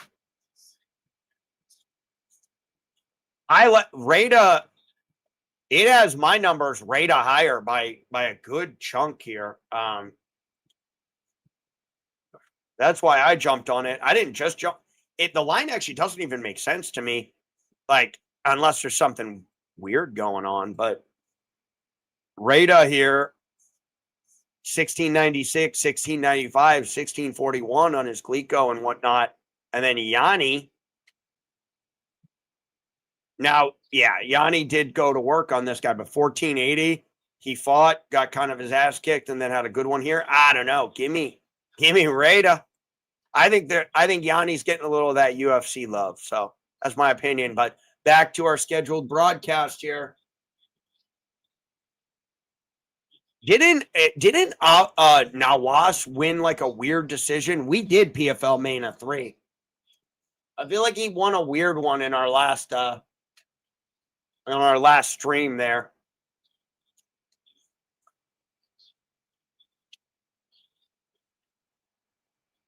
The Honey Badger. Yeah, he won a decision against Mokhtar Benki. He was a big dog. Oh, we made money on him, didn't we? I can't even remember. I think we made money on Nawas. Well, keep that in the back pocket, guys. I think we did.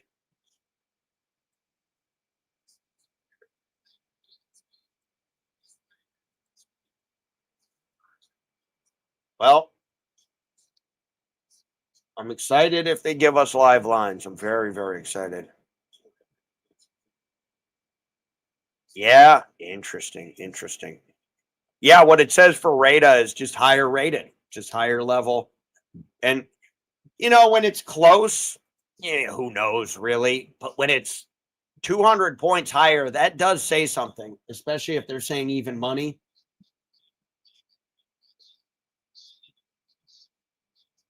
Now, do I have 1000% faith that the PFLMena fight in Saudi Arabia is 100% on the up and up? Absolutely fucking not. But I'm going to assume it is, but I'm just not going to bet my life on it, you know? And if that makes me cynical, then oh well.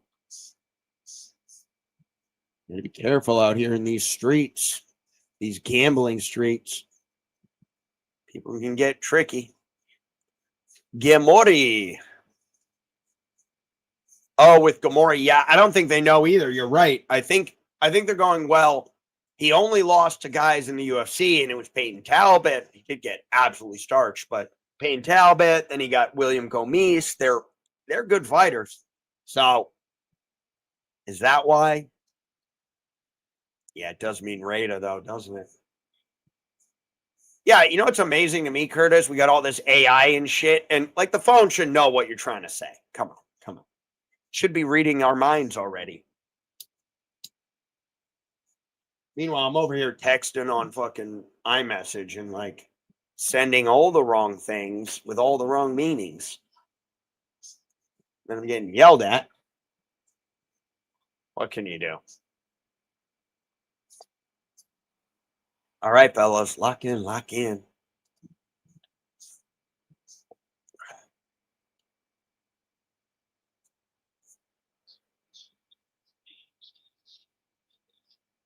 Here we go. I got Bovada up. Let me know. I'm looking live on this big time. Kurt, if you see anything elsewhere, I don't think Bet Online has given us a line yet live. I don't think they will. Nope. Nothing. So we're stuck with Bovada. And we lean. This should be a close fight.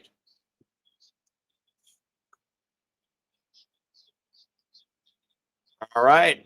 1-0 for Naras. Oh, guillotine time. Nope. Single leg. Who will break first? Looks like he's breaking. There's the guillotine. Oh, there's the guillotine by Nawas. Up. Does anyone know how to fight a guillotine? Time will tell. He's gonzo. He's lights out again.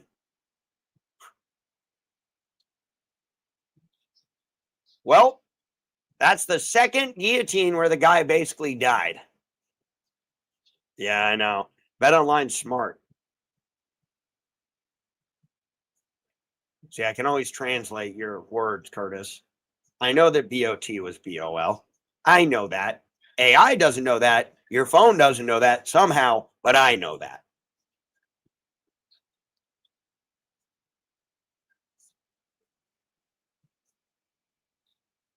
Well, that one was a 50-50. Good news for us guys is the money came in on Yusuf. The money came in on Gurini, Yanni. We're going to call him Yanni the Greek. Yanni Gumori. Yanni the Frenchman versus Islam Reda.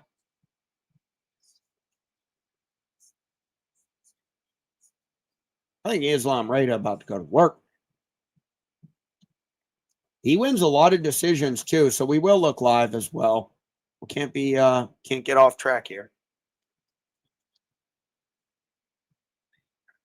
Definitely hasn't been a live betting card though. This fight was favored to go over 2 rounds, and it was the old snatch up.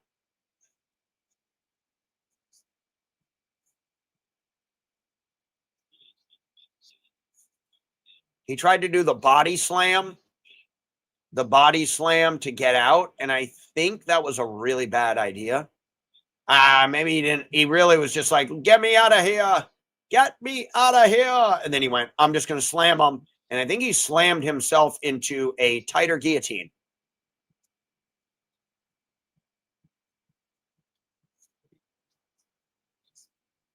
A lot of respect. Oh, yeah.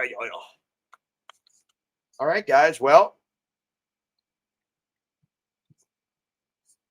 we got 3 people in the, well, we got 2 in the chat and 1 on the mic with a bet on Mr. Islam Reda at a -110.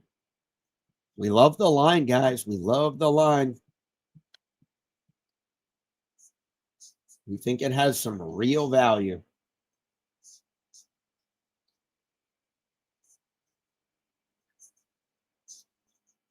Reda -115 on Bet Online.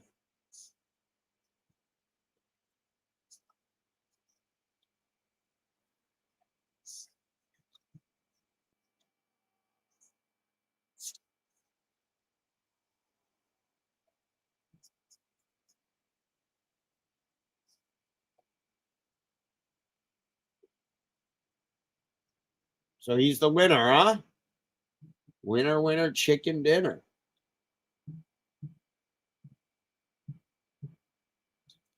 Damn, he won 100K? Fuck yeah. It's not bad.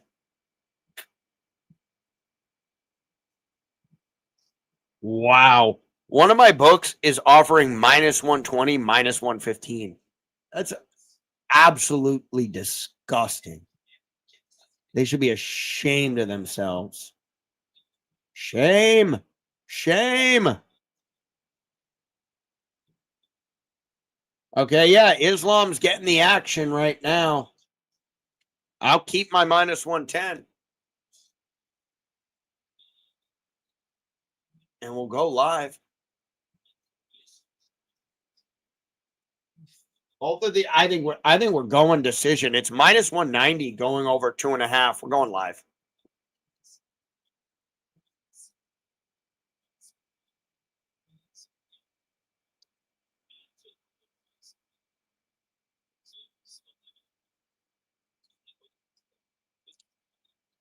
So if we take a look at Islam, let's just take a look.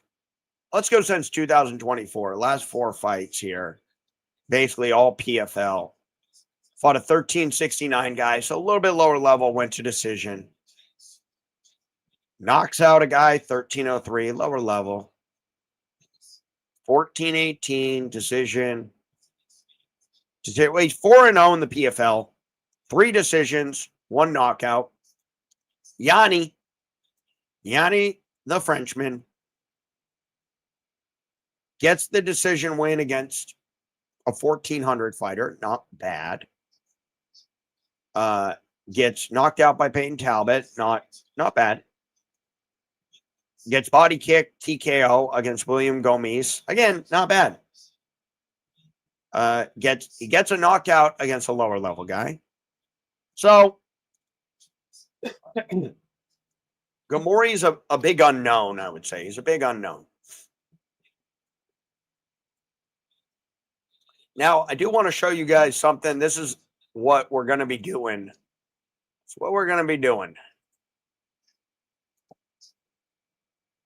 So I've been using my own numbers, but I've just, sometimes you got to admit when something's better. And this right here is better. This is MMA model.ai. Just for our purposes of live betting and props, in my opinion, this is the best. Gives you high risk, moderate risk, optimal data. And these guys aren't even always right. Obviously, it's a game. There's a game of chance still, but yeah, it does give us some good data and gives us angles to look at. So like, for instance, let's take an example of one. Here's a good one. Naima versus Marion Santos gives us their styles, the reach, the height. And the main thing that I want to see is This is also interesting. Technical radar comparison. So obviously, when it comes to takedowns, Naimov is better. Just gives you a basic overview. But the main reason I like this is for something they don't have on this one. Go figure. This right here. There it is. Comprehensive probabilistic analysis. Sweet music to my ears. By decision, 48%. Santos. KO, TKO, 20%. So high likelihood they're giving it of decision, and they definitely give the advantage to Santos. It's a 9 out of 10 confidence level. That's interesting. But what I wanted to see is something they don't have for this one. So we'll go back. We will go back just to see an example of what I want to show you.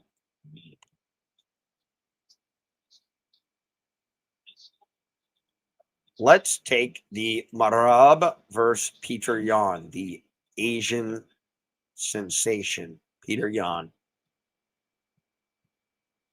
And we go down, 67-33. So they like Marab 2/3 of the time. But what I really want to see is, I like the comprehensive probabilistic analysis, but the fight timeline analysis is what we want to take a look at. I want it to say, what are the advantages based on numbers, round 1, round 2, round 3, round 4, round 5. So Marab could be a nice little live betting piece here. That's what we look at. Marab, maybe it's 1-1 going into the third. People start losing confidence in Marab. Maybe we bet him there, even money. Who knows what we could get? But this, to me, has value and also tells me, like, this fight probably goes to decision. So it's a live betting fight. Let's take a fight that most likely won't go to decision. Here we are. Jan Blachowicz versus Bogdan Guskov. I will most likely have some action on this fight as a prop. But it goes through all the Jan Blachowicz key advantages. We kind of know what they are. Yada, yada, yada, yada, yada, yada, yada. Wow, they give Guskov 62%. Really, really down on the old guy, huh? I'm not down on the old guy. But Guskov does have crazy power. So look at this here, guys. How interesting is this? Bogdan Guskov by KO is what they like. They like it. They love it. 7 out of 10 is not great, though. Obviously, though, this could also be a live spot. I would say this. I think there's value on Jan Blachowicz by sub. Guskov is very hard to knock out. He's been subbed by Volkan Ozdemir, which is just crazy when you think about it. So I think it's Jan Blachowicz sub or it's Bogdan Guskov knockout. But God, Blachowicz has been in there with the best of them. So take it for what it is. But that's I just like looking at these. I like to know. They didn't give me the minute by minute, but it's interesting. Sometimes they do it, sometimes they don't. Very interesting.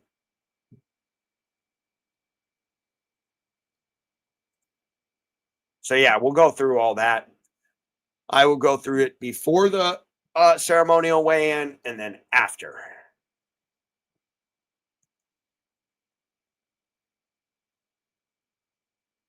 Everyone in the chat, like and subscribe and share to be part of Curtis's Cool Club, likers, subscribers, and sharers.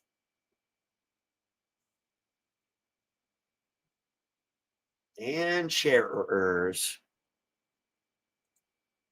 Like and subscribe. Doesn't say share here. Let me fix that while we wait here.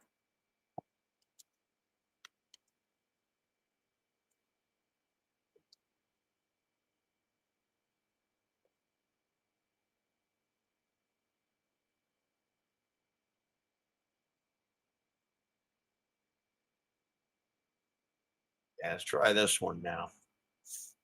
There we go. Like, comment, like, subscribe, and share, and comment, and notify. And what else can you do on YouTube? I don't really know. I don't really know. Guys, we've had a lot of finishes at PFLMena, have we not? I think we had one decision.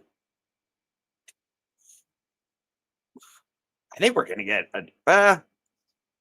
I don't know. Usually there's a momentum to these things. I wouldn't bet on this fight. I think Rada could put him out.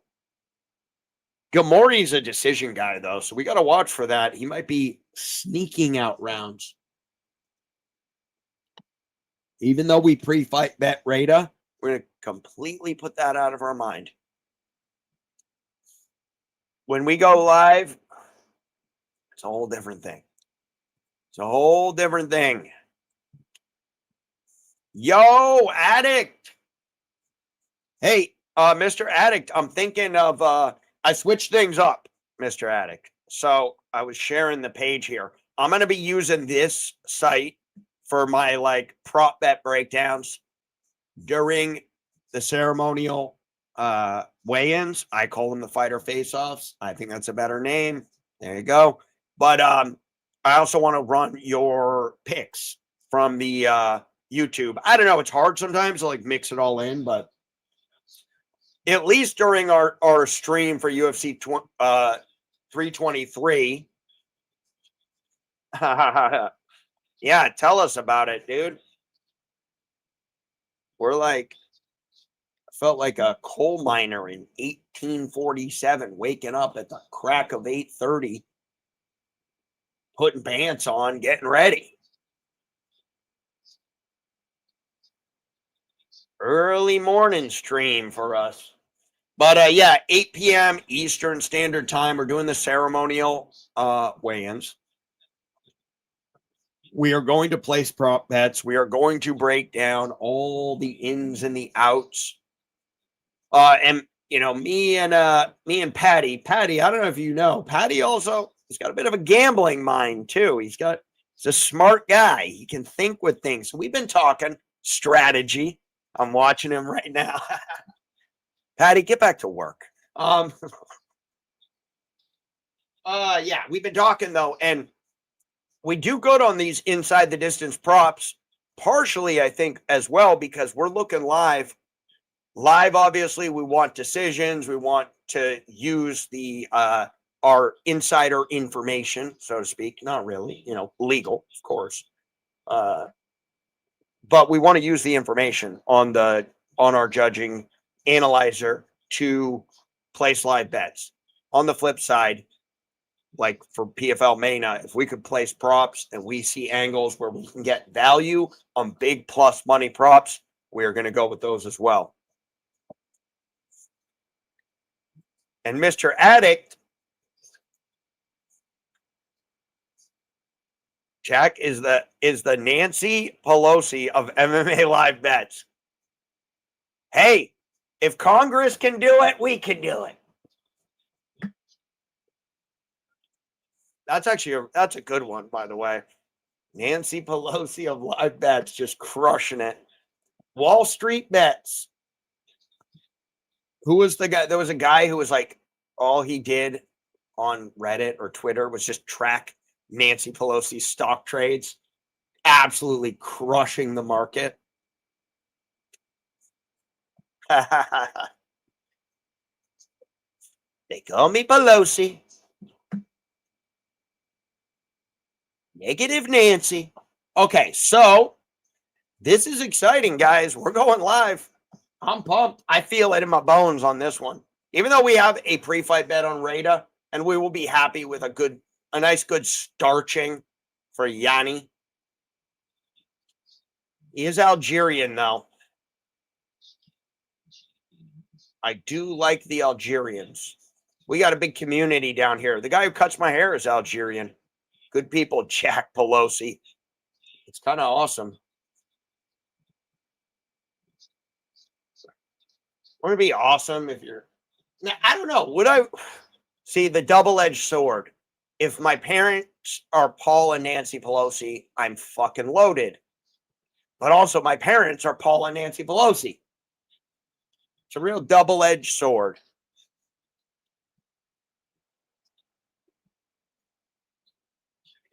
But it'd be nice to be able to bump up my units a little bit, you know?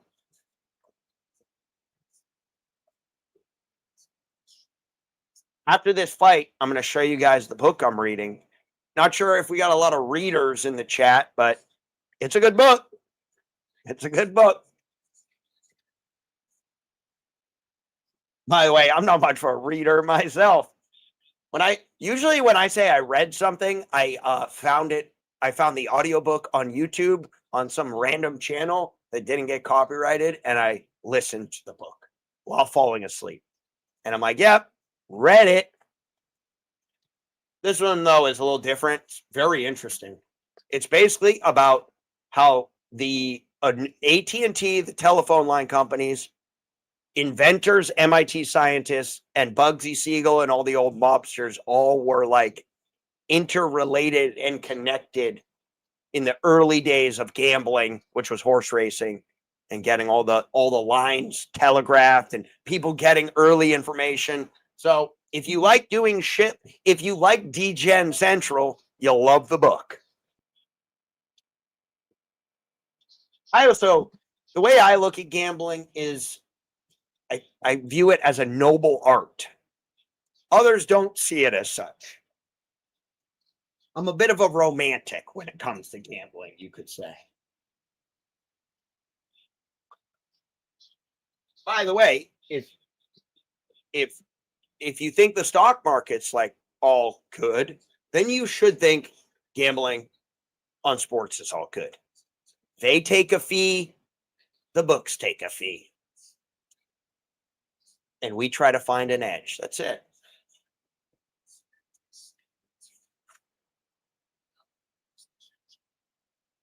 Whoa, MMA Addict. Are you actually like reading the book? Are you a reader? An eyeball reader, we'll call it. In the future, there will be those who can still read with their eyeballs, and then there will be the rest of us. But yeah, let me find the book. Where's the book? It's over there. I'm gonna grab it. I got it.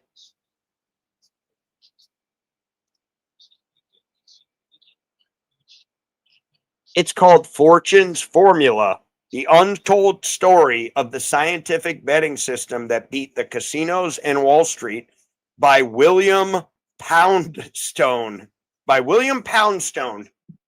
It was the editor's pick for #1 nonfiction book of 2005. Amazon.com. So it's pretty much all you need to know.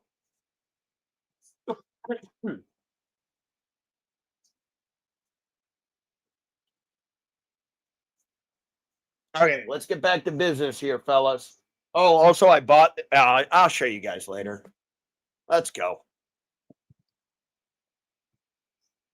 Hell yeah. Yeah, I got it at this used bookstore. It's pretty much the coolest place ever. They have, I think they say over 1,000 miles of books. Everything you could ever find. So I found it there. Yes, I go to used bookstores. I'm Jew-ish.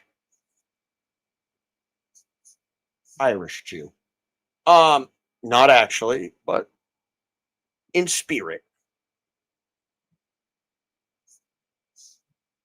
Okay, here we go, guys. Are we locked? Are we loaded? I have this stupid screen up. Let's get Patty up. Patty, let's rock. Live betting odds, locked and loaded. We have a bet on Islam Rada, who is now a -145. We have a unit. See what Gamari can do. Live lines are on the board. A live betting cigarette. Can't place a bet without one. Okay, here we go. Gamori's throwing wild kicks. Rada with the wiry frame, the Davy Grant frame. Oh, he went for a takedown. That was no dice.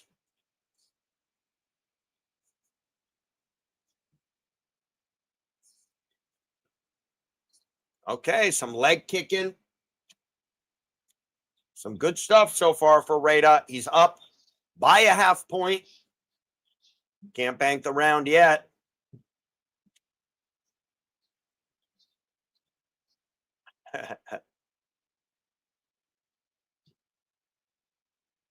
I haven't even heard the remote commentary.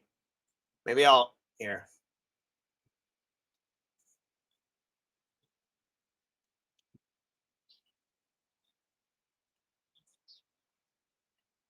Okay, Gamori doing a little work. Live lines are off the board. What does it all really mean, though? What does it all really mean? Live lines are off the board, fellas. They may be jerking us around all night.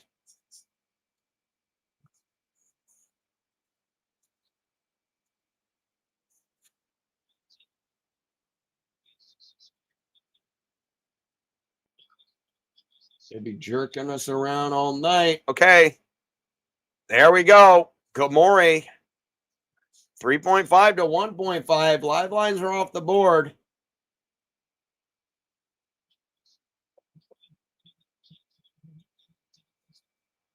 Rada's going to have to do a little work.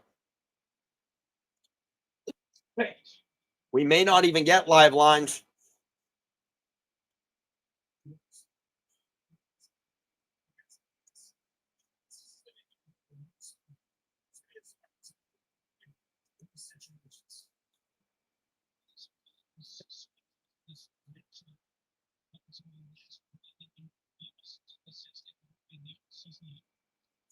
Oh, Rada? Yeah, I don't want to hear their shit anyways. By the way, guys, got a new sound bar. Greatest purchase I ever made. Well, Gamori's winning this right now. 4.5, 1.5. Live lines are off the board, though. Rada needs to do a little work, make this closer. Would love to see a live line with a close split round. We're not getting it right now. Gamori, clearly the better fighter. Rada keeps trying for this catching the kick shit. Not working. Oh, wouldn't mind seeing a fresh guillotine.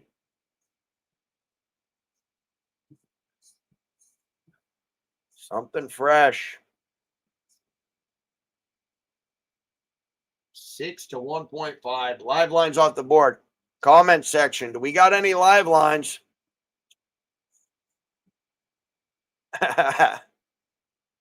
Damn, I got to hear this back.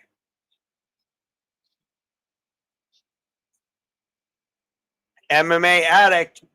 PFL is a pioneer on the radio.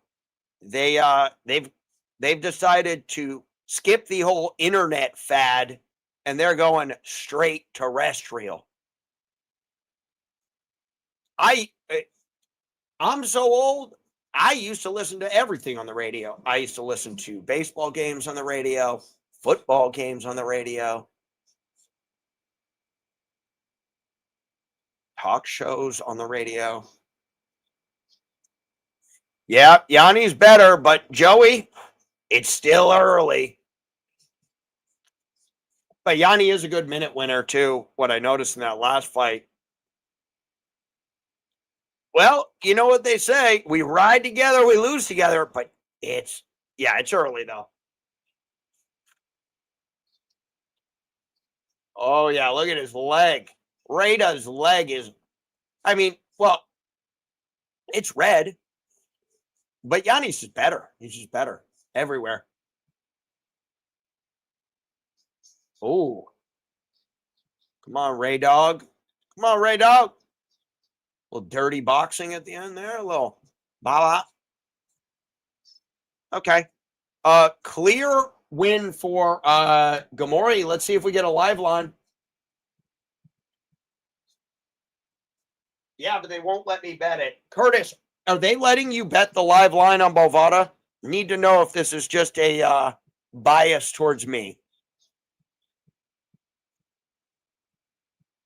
I like it. I like it. Addict. Little optimism. Kurt, what are you seeing on Bovada live? I am getting phantom lines, meaning they're showing me something, but they're crossed out. Nothing, huh? Yep. You know what? Let's just win this fucking bet then. You know, let's just win this pre-fight. Why not us? So, Patty, it looks like it's a little hit or miss on the live. That's okay, though. I'm still, you know what?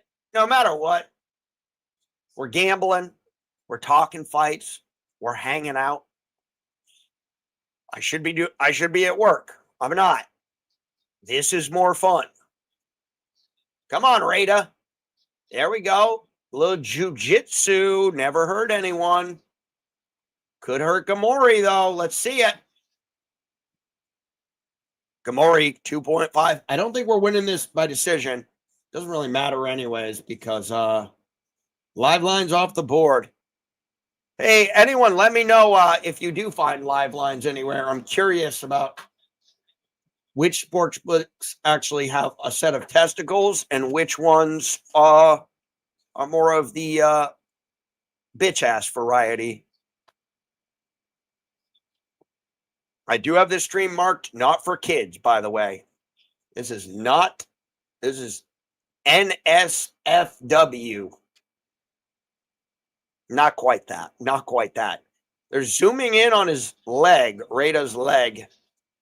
We are not winning the minutes, that's for sure. But like Mr. Addict said, this puppy gets the ground. It ain't over. Rada does look a little bit like, I'm tired. Oh, there it is. One more guillotine. One time for the one time. Why not us? Nope. Oh, maybe. Oh, nope. Oh, there it is. There it is. There it is. Nasty time. We call it nasty time. Get him. Finish him up. Oh, Gamori might have like next level defense on the jiu-jitsu. That thing was locked in tight. Tight like you read about. Don't say it, guys. I didn't say it. The Darce was close. Kurt, it's still early.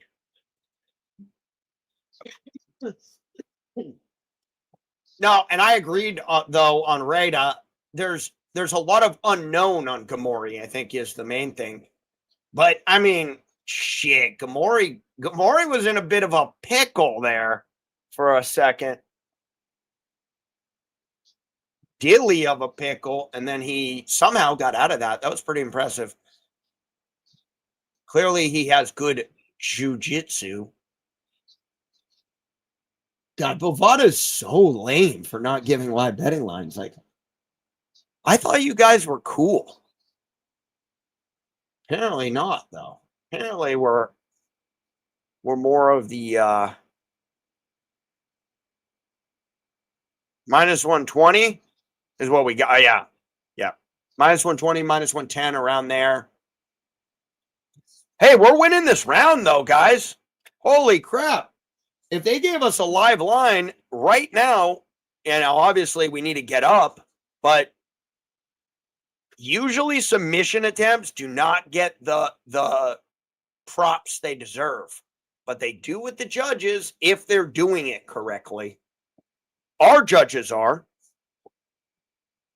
We've got to make sure Saudi Arabia knows that submission attempts do give you credits, especially when they're almost finishes. And that Darce was nasty. Nice knees. Oh, good knees by Rada. Tougher than old boot leather. We got 1:18. We're winning this round, guys. If we get a live line on Rada and it's big plus money, I'm going.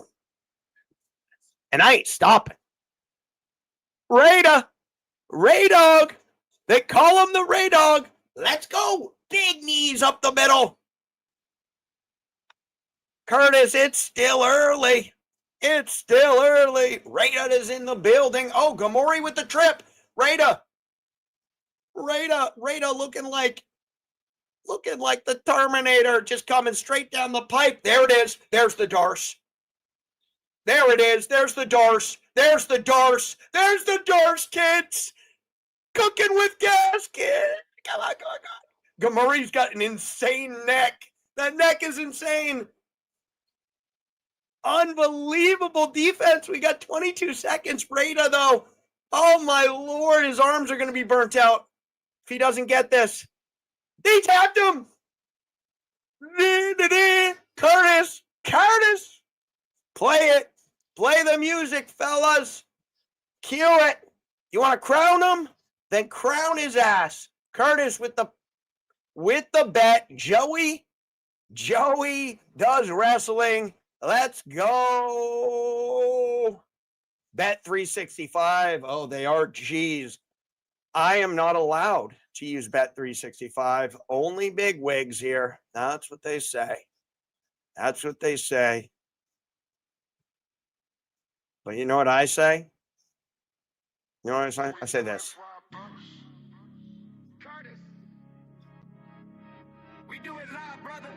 I got minus 110 on him. I got the best line, but we're not competing against each other. We're competing against the books.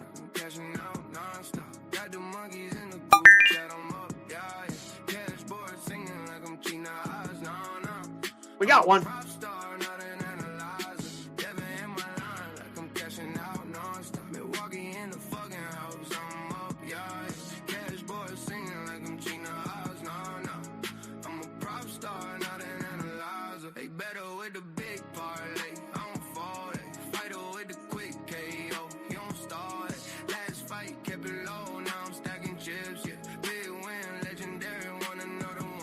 We need a little more.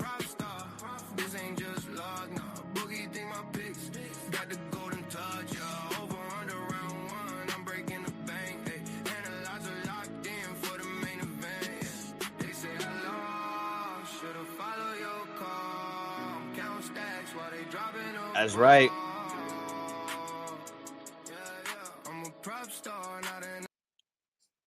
Sorry, I had to pause that for a second. This is a very good point here that Mr. Addict made. CLV stands for closing line value. Is a great way to beat the books. Absolutely. Being early is fantastic. We basically go to the other end of the spectrum. We want to go as close to right the fuck now as possible. But the other strategy for a professional bettor is have your numbers laid out and get in early. That is the strategy of the addict. Mr. MMA Addict, get in early. Wait, Addict, this is the one that you did have on, you had one bet for MENA, right? I saw the email. Is that correct, Addict? This was your email bet? Yeah. I mean, if they would have offered us a live betting line, someone gave me a 360, said it was a minus 500 on Giannis. If they would have given us live lines, we would have absolutely taken them off the map. But they did not. That's okay. Bet 365 is a fantastic book. But I'm not allowed. Not allowed. I think one day I will just move to Vegas. It's always been where I was eventually going to be. One day. No state tax. History. $100,000 Darce.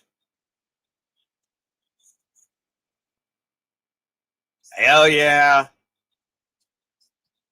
Oh, wow. So we had a three-way agreement with Curtis. Check. Addict, his one play on the PFL card was Rada and myself. That may be the only time we are okay with free fight betting the money line. Yep, because of Florida.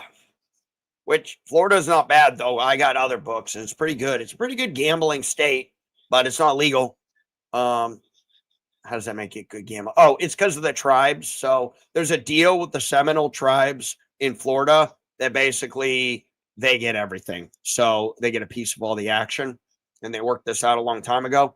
So Florida's kind of fucked in that regard, but whatever. I mean, so stupid. The internet makes all of this so dumb, all their dumb little rules. But I get it. I get it. I don't like to talk about the ins and outs too much because, you know, I had someone messaged me on X who, like, everything in their profile was like, and by the way, maybe I'm not religious, but I believe in God. So bear with me here. But it was like the whole page was like quotes from the Bible, like very intense. And they said, "What book do you bet on?" I'm like, ignore. No. What are you doing? What are you up to?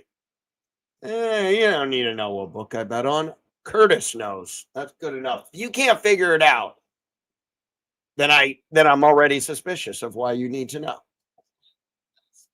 So, but it's always been a battle. Like in New York City, you can't use any book. They actually have it blocked as a whole place. So you can use FanDuel and DraftKings now. It's legal. But when I lived there, I couldn't use any of my main guys. No bet online, no Bovada, nothing allowed. But you can go to any bodega and talk to the person behind the counter and get some action on a baseball game illegally. Or you can play in underground card rooms in Manhattan illegally. That is all throughout the city. New York City is the most illegal regulated place I've ever been to in my life. Cigarettes cost $14, but everyone knows you go to a bodega and they'll sell them for $7. And they get them from Virginia. Like they create laws that no one fucking follows. But anyways, one of those laws is they shut down the book. They won't let you bet anywhere, even offshore in New York City. And they check your VPN. But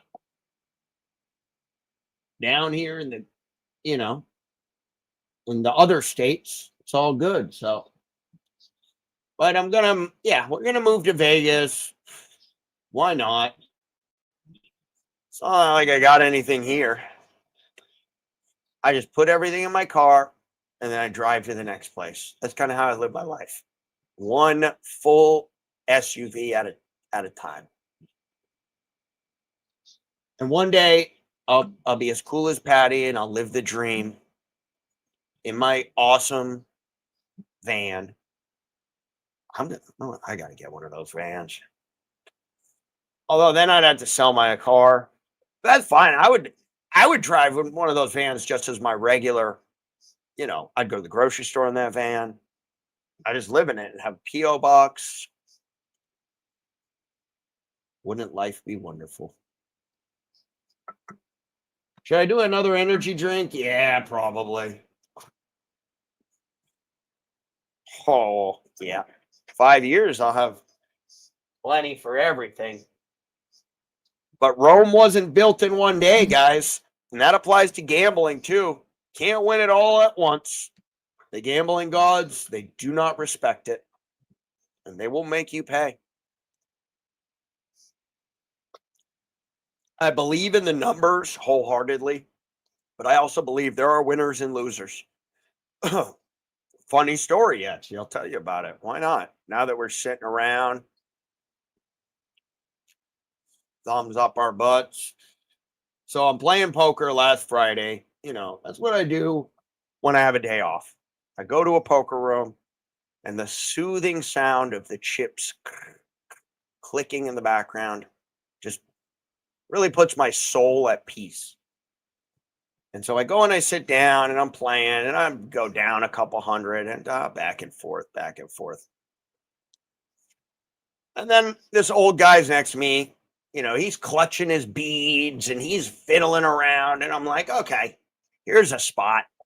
And so I just start, doing what you got to do. You re-raise, you make little, play the man, you play the guy. And so we're taking money off him, and we did it a couple times. And finally, like, I talk all the time at the table. So I guess I could be maybe I'm an asshole. Maybe I was the asshole here. But I was just saying, like, you know, he lost an all-in shove, and I was like, it was 50-50 flip. I had 2 overcards. He had a pair of 5s. I hit my 10. You know, I had ace-10 suited. I hit the 10. 4 people all in. I collect the pot. He flips the fuck out. You fucking lucky. 2 overs. 50-50 flip. Shut your old ass up. You're acting like a baby is what I told him. I said, you're acting like a little teenager. And he freaking out. Then every time I try to, then he tries to talk to me later, and he's like, son, I've been doing this longer than you're alive. And I'm like, and how's that been going for you? Clutching his beads, rubbing the beads. I'm like, your beads aren't lucky, sir. Like, eventually, when you lose every time and you're rubbing your beads, maybe the beads are the problem. But no, he just said everything was negative. Every flip of the cards was a huff and a puff. And I'm like, that is the mentality. If every time you make a bet, you're like, oh, I'm going to lose the money. Yeah, you're going to lose the money then. Yeah, you kind of just have to do it like you make a bet.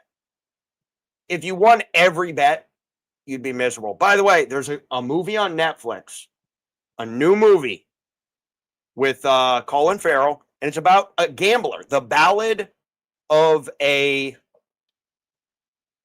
short stakes player or some shit. Just look, it's on Netflix. It's pretty good, actually. And that's kind of the moral of the story at the end.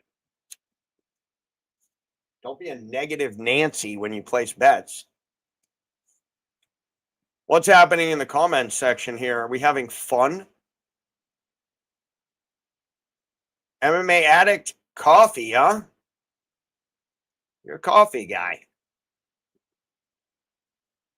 I used to drink coffee. Now I need it mainlined now. I need my fingertips to tingle after my 4th energy drink. Live from the gazebo tonight, fellas. Live from the gazebo. I do like that name, Tyler. It's a fun name. MMA Addict will be there. Perhaps he go to Dagestan. 2-3 years he forget. Yes. 2-3 years. Here's a question. I should do polls on this. That would be fun. Although most of the time I don't have time. It's only during PFLMena where everyone's getting their ass choked out. Then we have a lot of time to shoot the breeze, as they say. By the way, we should like the under 1.5 in this next one. And the under 2.5 and the one after that. I like all the unders. I think almost every single 1.5 is probably cashed tonight, except for the decision.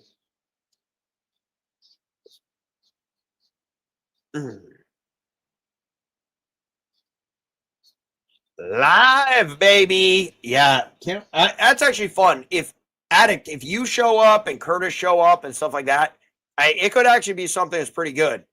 Let's see. Hold on. Patty said something here. What is this? I'm so all over. I like my coffee like I like fat women. Not at all. Well, Patty, in a pinch, it'll do. Beggars can't be choosers.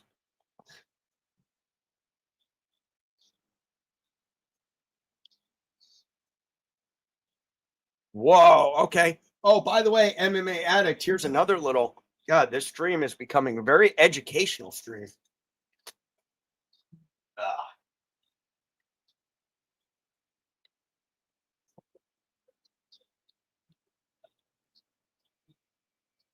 Okay. Wait a minute. Yeah. Here it is, right here. Uridine. By the way, this is not FDA approved. but Oxycontin is. So, you know, that tells you what you need to know. But Uridine 5 monophosphate. This apparently stacked with alpha GPC can actually bring your caffeine sensitivity back. So like, you know how like I drink like 20 of these freaking things and I'm just like, oh, normal. And I get massive headaches later on. I should only have to drink about 2 or 3 of them. Well, this is going to help me get my caffeine sensitivity back. Also, it supports brain function. So let's get some of these going here. You know, when you've had issues in the past with, you know, other things, you become a supplement guy. That's what ends up happening. That's the progression. You need something. We become a supplement guy. Gross? What are you saying, gross? Okay, let's see what's going on here. Addict's a caffeine guy. Whoa, those just hit me. Okay. Might have a little kick there. Weston and I have a Friday before pay-per-view tradition to watch UFC weigh-in show on YouTube. That shit is hilarious. Are you serious? Badass. Come on over. But you watch the UFC weigh-in show. I like that show too. I don't do the weigh-ins. I do the ceremonial weigh-ins because that is where I want to see the fighters next to each other. It's also where we see all the shenanigans usually. Although I do pay attention to the weight misses. I don't get much out of the flex on the thing and the do. I can just get that later. But I do like the show with Laura Sanko, obviously, DC, etc. That is a good show. Gross. Something's gross. When in Rome. I'm powering through judging with H2O only here in the gazebo. Wow. That's what we call sober. H2O only. By the way, guys, I also have hydrogen tablets if you guys want to try that too. It's another supplement. I'm going to start selling supplements, guys. We're a supplement positive podcast. All the things the FDA told me were good ended up ruining my life. So I look for the non-FDA approved. Okay, what do we got here, Addict? I'm trying, brother. I've got a second computer running number now. If I can keep up, then I'm going to run post weigh-in numbers for additional units. That's badass. I want to see how that works. So, yeah. So what I'm going to do is my usual thing, which is just sit back, energy drinks, cigarettes, talk about what I'm seeing. If I see someone with a broken hand, we're going to bet the shit out of the other side. If I see someone with their shoulder fucked up, bet the other side, etc. That's really why we're doing it. Plus, we get to see St. Rogies with his fanny pack. That's always fun. Mr. Water Drinker. Oh, we got a water drinker over here.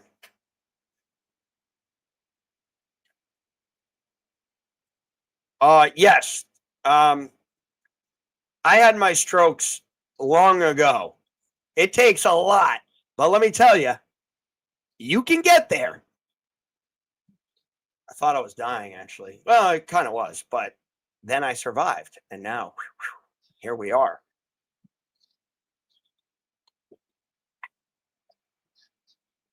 Supplement Positivity Podcast.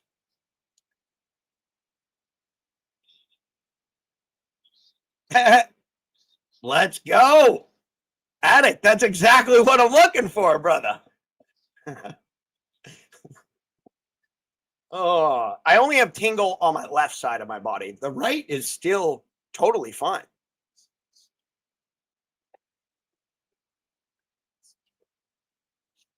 On this one, Curtis,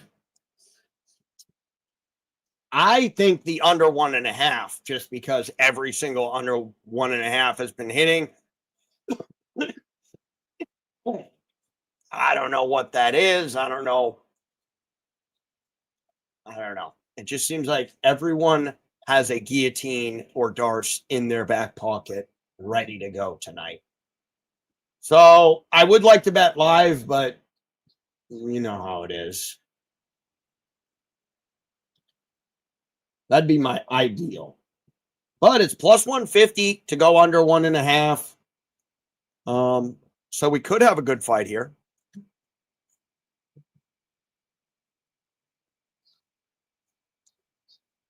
Against ice to a Canadian.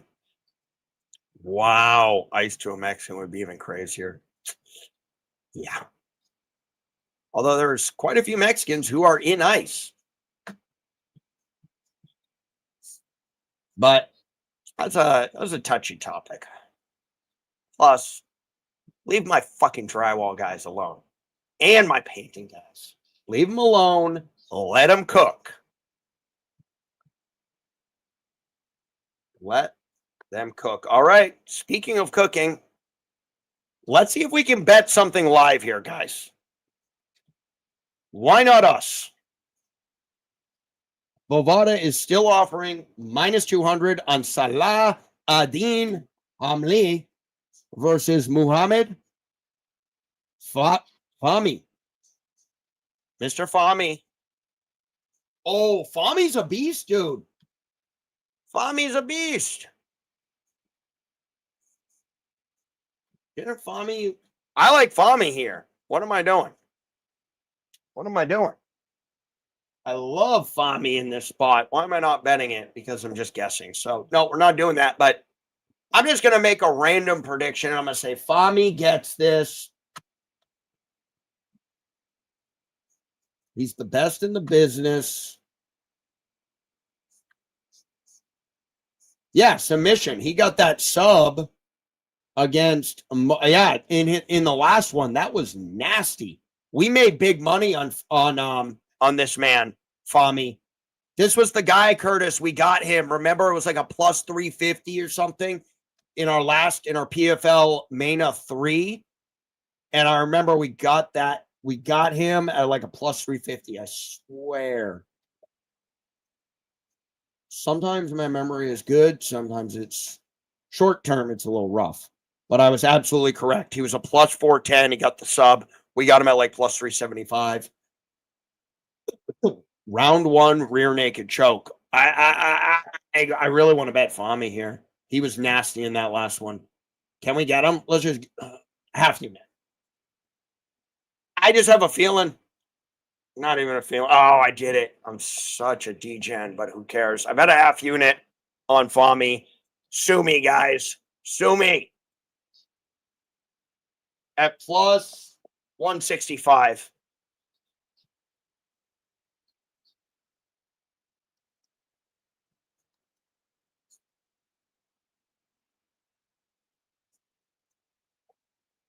I probably should have got that earlier. I failed you guys. I'm sorry, but there you go. We're up 3-0, and they took the lines off the board. You cowards. Bovada, you're a coward.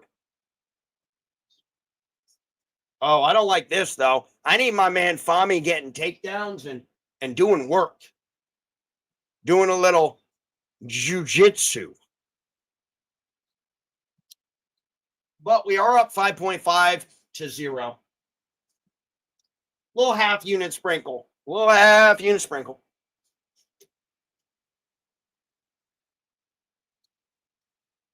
By the way, Mr. Addict, I'm feeling that Viodasilator. Blood flowing like you read about.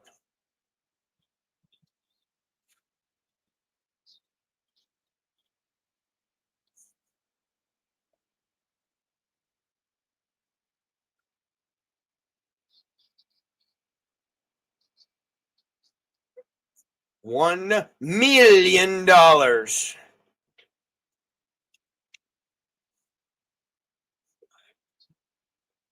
Fami.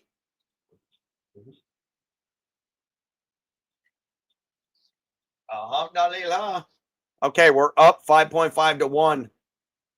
Hamley, though, looks like he's about that action. But that head kick was sneaky.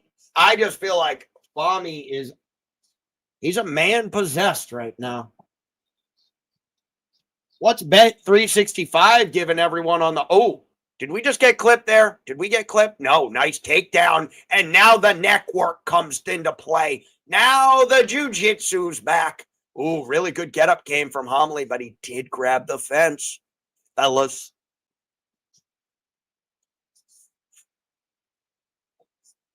Okay. 7 to 2.5. Live lines are off the board. Not sure what the comment. Camaro type face off. Oh, it's okay. Okay.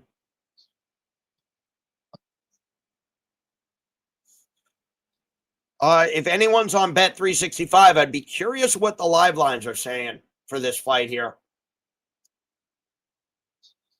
You know, Bovada said no dice. I will say, if I could live bet, I like the look on Hamley right now. I know he's down 5, but I think Fami is putting a lot into each shot. A lot. 9-3.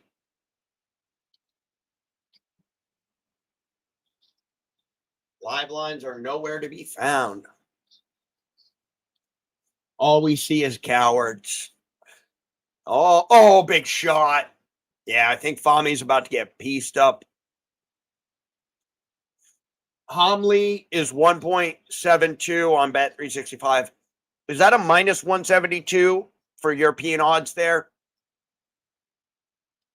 I don't use the European odds enough. No, it's like a minus 130, isn't it? A 1.72 is like a minus 130, minus 128, something like that. Luis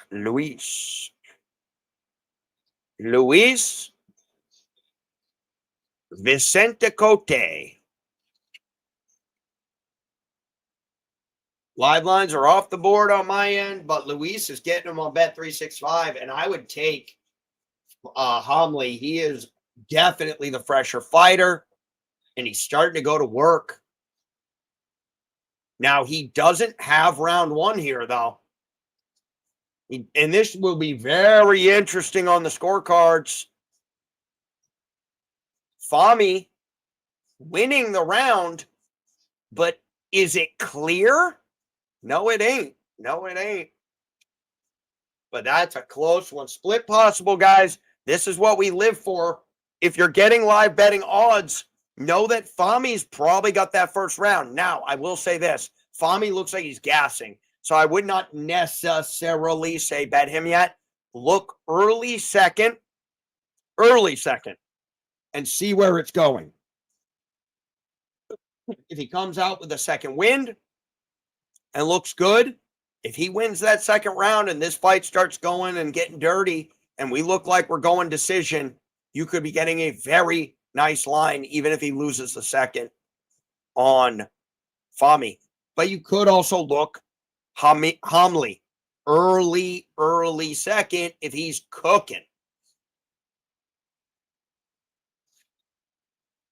It's turning out to be about 66% of the time winner for round 1 wins the fight.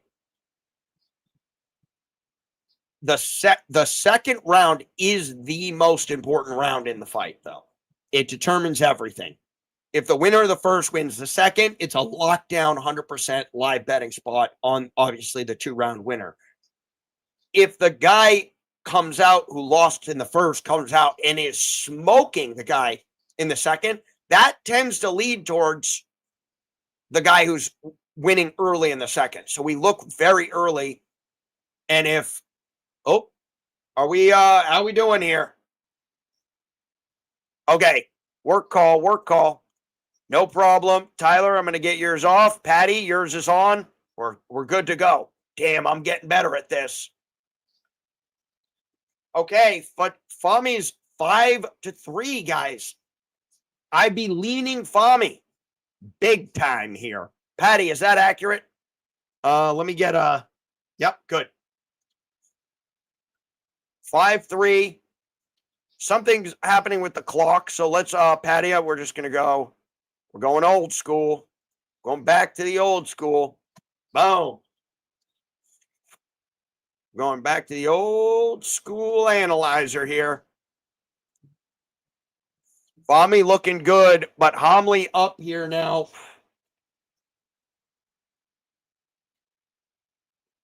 So it looks like Hamley's up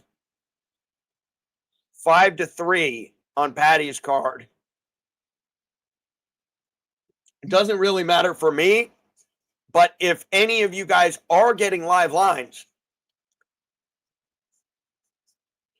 this is close. If you're getting any plus money on Fami, actually, I'm gonna rely on Luis here.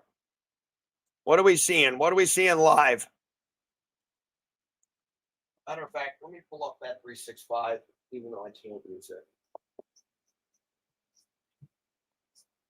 I want to know. Lame. Don't even let me in. Bitch asses. Okay, well, Hamley is winning the second by a very close margin. And if he keeps doing that, it's 50-50. It's 50-50 in the third. If it's a close second round win after a close first round loss, flip up the coin and look at the fighters. This is where you want to judge how they look. I kind of forgot that I have a bet on Fami, so I want him to win. But 7-3 Hamley, and right now he looks better. And it looks like he's starting to pull away with the round. I would look, if you can get minus 110 on Hamley, I would take it.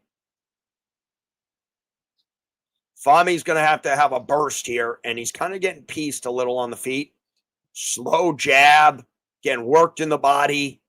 Hamley's not slowing at all, but those takedowns keep coming. They keep coming. Ooh, but that one hurt him. Something hurt Fami there. Something hurt him. On that takedown, he kind of curled up. Yeah, now he's getting beat up. He's looking for an ankle, looking for a leg, getting smushed up. 13-3.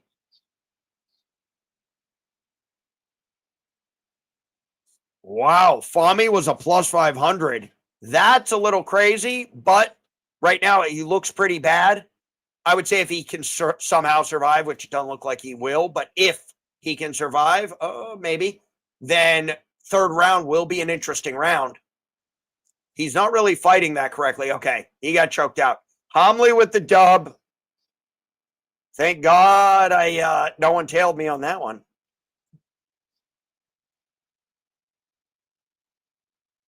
I got to get a loss in there just to know that I'm alive.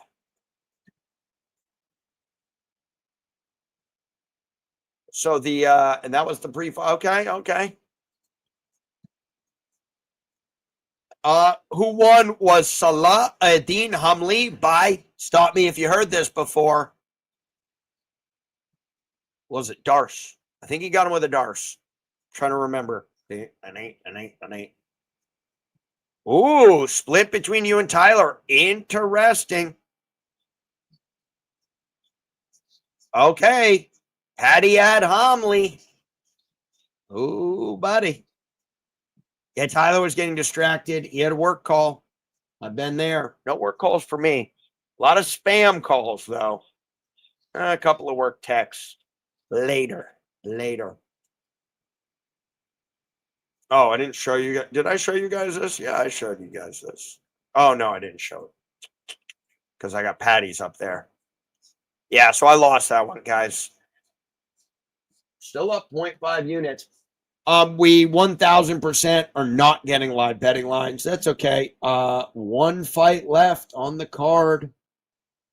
By the way, did that, Patty, when did that finish? Let's see. Bop-a-doo, boop-a-doo. Only 56 seconds left. So that one did go over the 1.5. This Alaqraa guy, Muhammad Alaqraa, is a minus 1,400, but over 2.5 is minus 205. I don't get it. I don't get it. Curtis, do you get it? 410-ish. 410-ish. Curtis, I'm leaning under 2.5 on this next one. Give me a reason not to. I know Diani has gone to a lot of decisions, split decision. Yeah, he did get TKO'd 3 times. 2 times, sorry. I need a piss. Let's check out Muhammad Alaqraa. Is he a finisher, guys? TKO leg kick round 1, decision. Yeah, it's been against low-level guys. He lost. He got knocked out. I lean under 2.5, fellas.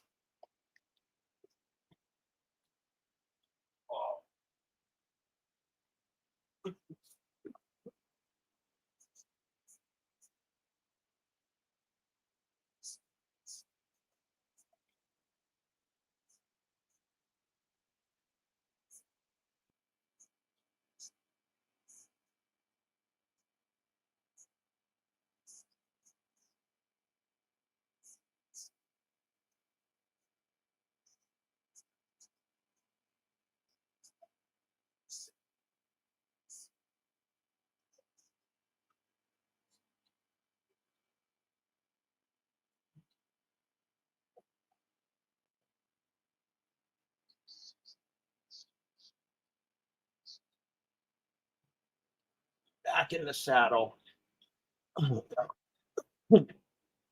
Okay, so Muhammad Alaqraa has been finished. In his last fight, he did get a finish. He is going up against Diani, who is on a bit of a winning streak here.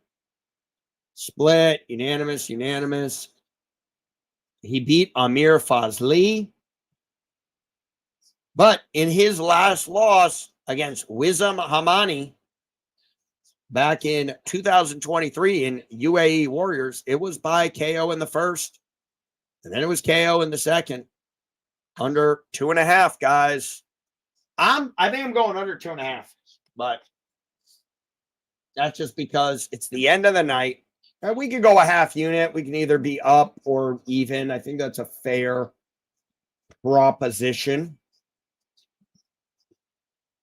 Be nice to have a proposition bet on this next fight. Also, when I see a minus 1,500 on the other side, I mean, that has to lend itself. It's a 5-round fight is why, but it's a 5-round fight on the next one.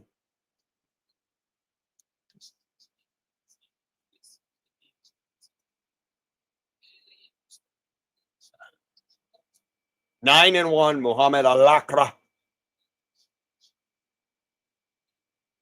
He's got plenty of decisions, though, too. Plenty of decisions.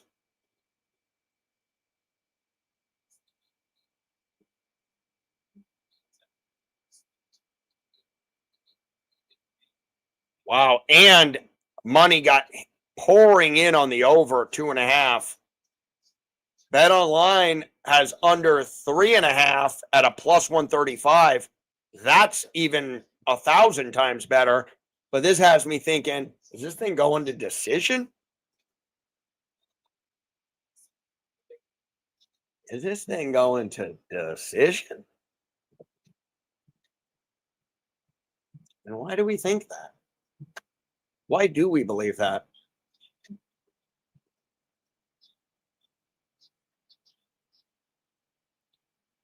Samuel, I'm trying to figure out, I mean, who I think wins is this guy who's a minus 1,400.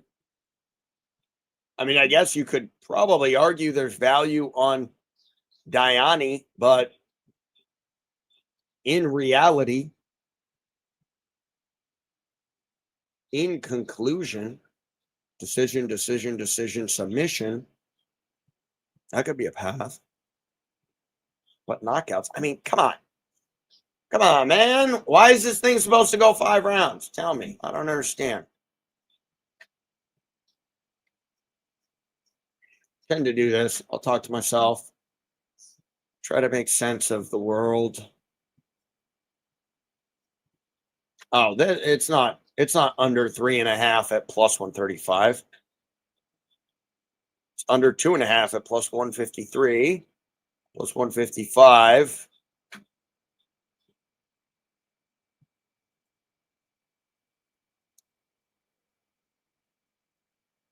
Samuel, you want to know who won the last one or is winning this one?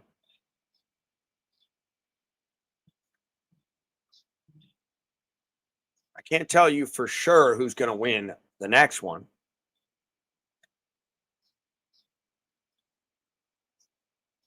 But I think it's going to be Algebra. Algebra versus Diani. I'm going Algebra here, mainly because of the betting line. And what did that open up at? Why is he such a massive favorite? Minus 450. Money just absolutely poured in on Algebra.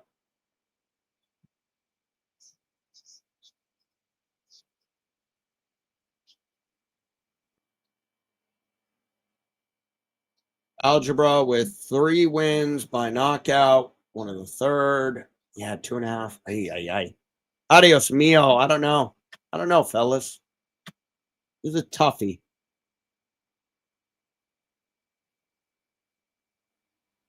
It's a tough one to solve. Yeah, I need Curtis here. My boy making more. Yeah. And they're living in places where you probably don't need to make as much money.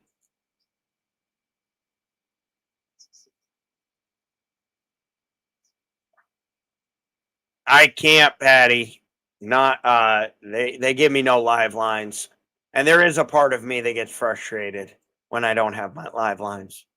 But yeah, we'll ease our way back in. I would honestly, I would think one might actually have live betting lines. So I would probably even prefer them over Cage Warriors. Cage Warriors will not give it.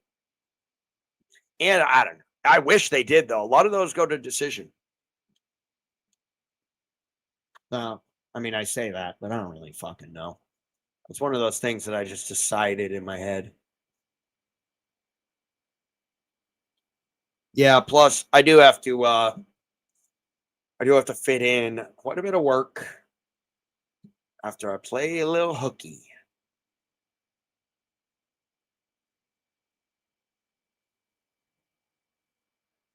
Yeah. Oh, Saudi's expensive. I'm sure there's spots in Saudi though that aren't expensive. Like I bet you the regulars are probably, it's not too expensive, but I actually have no idea. So Curtis, take your word for it there. I'd rather move to Thailand anyways. Yeah, Tyler's done the Muay Thai. Yeah, I'll take a look at it. That's what we'll do. We'll take a look if one's offering the live lines. I mean, we thought MENA was, and MENA was before. So sometimes it's like fucking sportsbook discretion.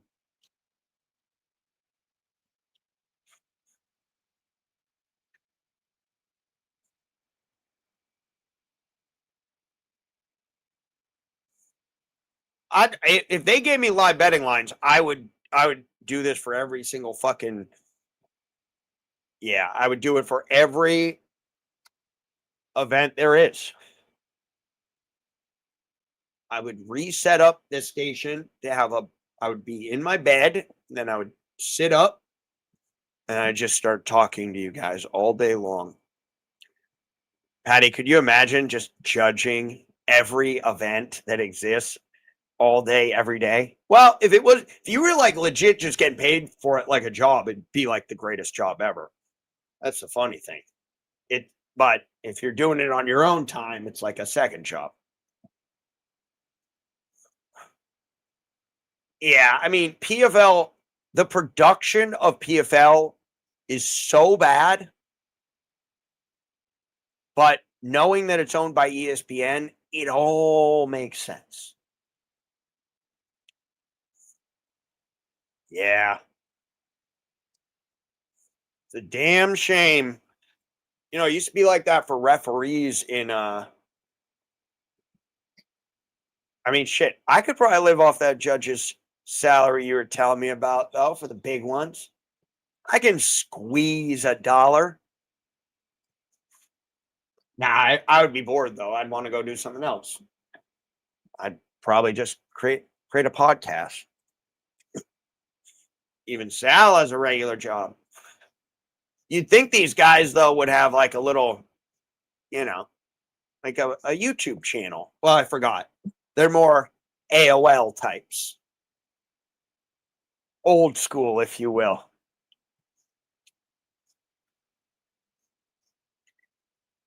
Yeah, 100%. It's funny when I'll send invoices for the people I work for. And if someone has an AOL email, I've called up the guys and been like, oh, is this an older couple? And they're like, yeah. I'm like, yeah, I knew it. How'd you know? They have an AOL email. They got to be 60 or above. Hell yeah. Absolutely. Fucking patent pending. Where did I get that from? I think The Simpsons. Patent pending. All right, well, when in Rome, I like the under. So, under 2.5 plus 135. Money is coming in on the under right now, under 2.5. I got it at plus 150. I call that a bargain, fellas. ESP is paying for the license just because. Hopefully he can afford it. I don't know. Judas, Patty. They will come for you, though. Gambling has always been a game of the advantage bettors versus the casinos. And then they make most of their money off the fishes. Swimming in the sea, playing blackjack, hitting on 17s.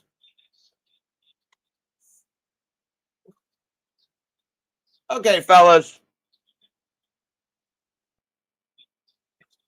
I don't know. I'm getting that bad feeling like I'm a freaking retard if I bet that under 2.5. Just getting that gut gambling feeling.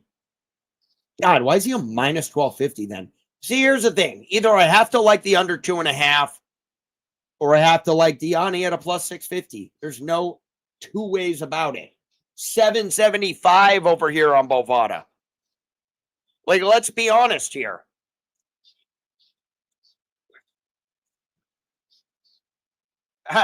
VSP. VSP the judge. I'd love to see it. That's why you're Mr. Big Bucks. Kurt. Pause the Saudi research. What are we thinking on this betting line? Plus 775 for Diani?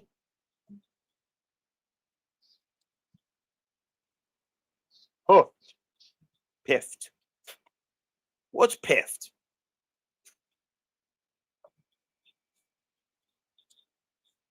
It's like a... Yeah, I get it now. Like, yeah, right.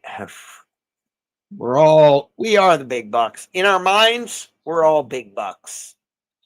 All you guys in the chat, you're all big bucks. But speaking of big bucks, guys, plus 775 on Diani.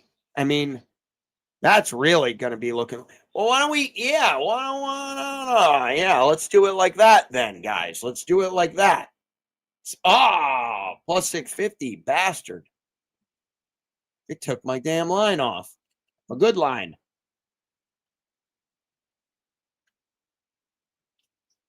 Kurt, what do we know?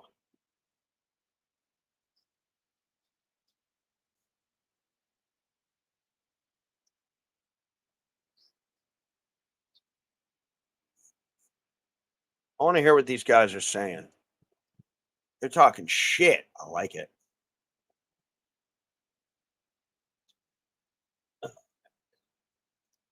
Yeah. So Muhammad beat the shit out of a lower level fighter. Decision here and got knocked out.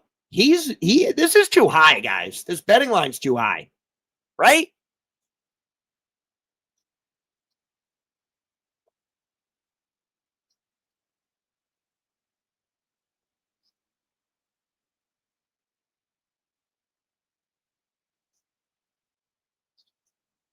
That betting line's too high.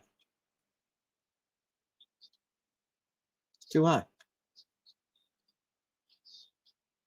Kurt, what do we think? Here's what I think I will do. Here's what I think we'll do. We'll do it like that.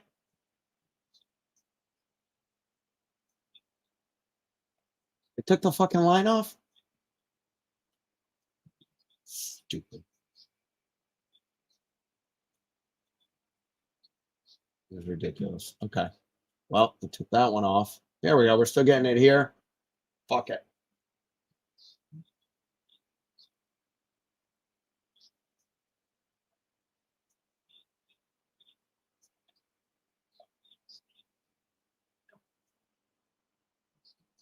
Okay, I'm going under 2.5, half unit.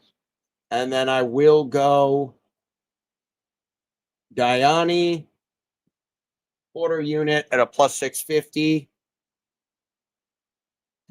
And we'll call it a night, fellas. We'll call it a night.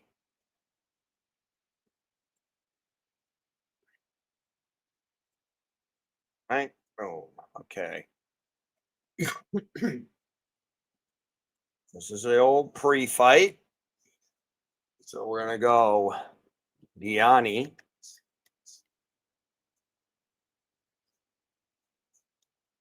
Plus 650. No, that's a money line. That's 650. Now we're going to put a very comfortable quarter unit. And then what we're going to do is put Algebra and Diani under 2.5 rounds at a plus 149. And we do a half unit on it. And it is my belief that either Diani, who's gotten a lot of decision wins, is undervalued at plus 650, or he gets starched. And the minus 1,400 or whatever on Algebra is warranted. So we will see. We will see. And if we win both, forget the old KO by Diani under 2.5. We're looking real good today, fellas. Real good.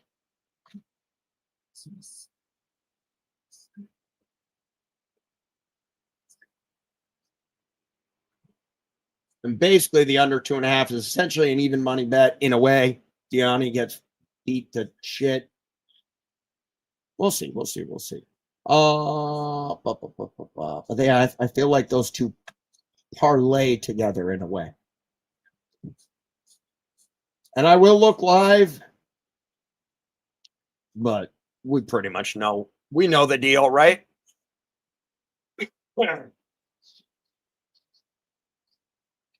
No, it wasn't. Yeah, I got to fix it. I got to fix it. Look at this, Patty. Look at this fancy footwork here. Yeah, we don't want those live numbers getting skewed.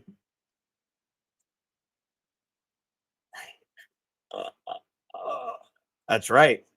That's right. No, I do check every bet afterwards. The numbers are very important to me. And by the way, while they're introing the fighters, might as well. Oh, is Tyler? No. Okay.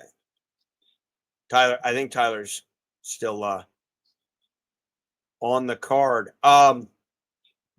Yeah, ready for these numbers, Addict? So we've been running this experiment for a little bit for all of the, basically all of the, or part of the third quarter, I think, though, mainly the fourth quarter. So we're nearing the end of our fourth quarter, actually. Yeah, let me actually look. I'll tell you exactly what the numbers are here. And it's pretty revealing.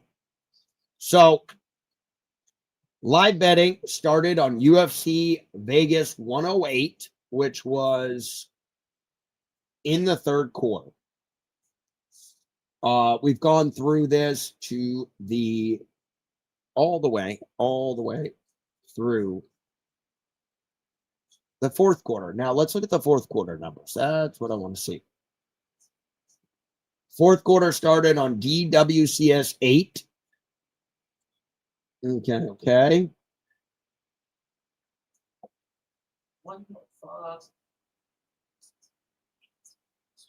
Oh, yeah, that doesn't even include our good one.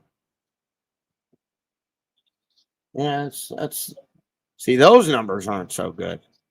But if we go all the way back since we started live betting, I think I worked out the numbers on it. 25 units profited.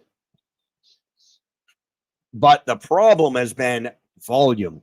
5.5 units wagered per event, 20% ROI, 1.09 units profited per event. But since UFC Vegas 108, we are up 25 units live betting. Total, we're up 30 units, about a little more than 30, but let's call it 30 units total during that same time, which means that 83% of our profits are coming from live betting. And so what does that tell us? We need to increase the volume on the live bets, and we will be doing that. We will be doing that by essentially hammering the splits, not betting unit by unit, but betting multiple units in one shot. Because numbers don't lie. Words talk. Numbers scream. Yep. 80% of the profits. 80% of the profits since we started live betting. And, 30 units isn't bad, but we could have been up a lot more. But that's why we didn't have the numbers. We didn't know. We're a bit like Thomas Edison. We're experimenting, seeing what works, seeing what doesn't. But once we have it, we'll have some other problem we got to deal with, like getting down. But if the sports books make it hard for you to get down, you're doing something right.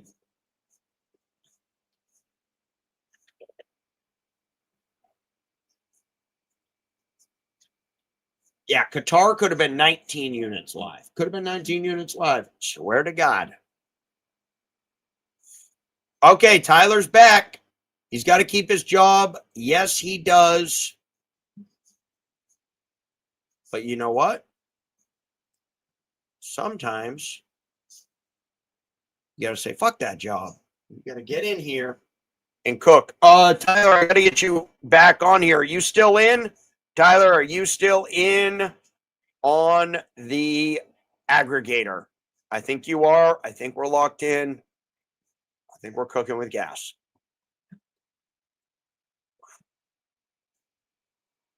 Yeah, that's true. Addict. Once again, you are correct. And that is why it's taken me this long, by the way. That's actually exactly the point. My sample size is big enough. My unit size has not been enough because basically I treated live betting like pre-fight betting. Put a unit, more study, break it down. Okay, another unit. Okay, here's where I want to be, judging with the line movement. It was a totally different game. Yeah, I put a quarter unit on Diani just No, well, I'll explain to you, Curtis. I was yelling for you. I needed you, Curtis, but I took the under 2.5 because I believe that if Diani fights a decision fight and it's close, I think that lends itself to him having value at a plus 650. But if Algebra just comes in and does some algebra on his ass and lights his ass up, then my under 2.5 cashes, which is the half unit to win 0.75. So it's basically even money, kind of. And then Diani could get a knockout, but he probably won't. Algebra is looking real sharp, looking like he's about to take Diani's head off.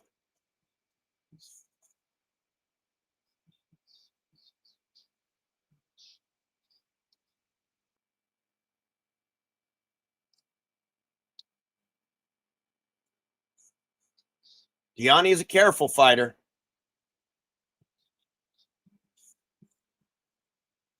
No worries. Yeah, we could lose both too, but we put 0.75 units on 2 results. We call it gambling.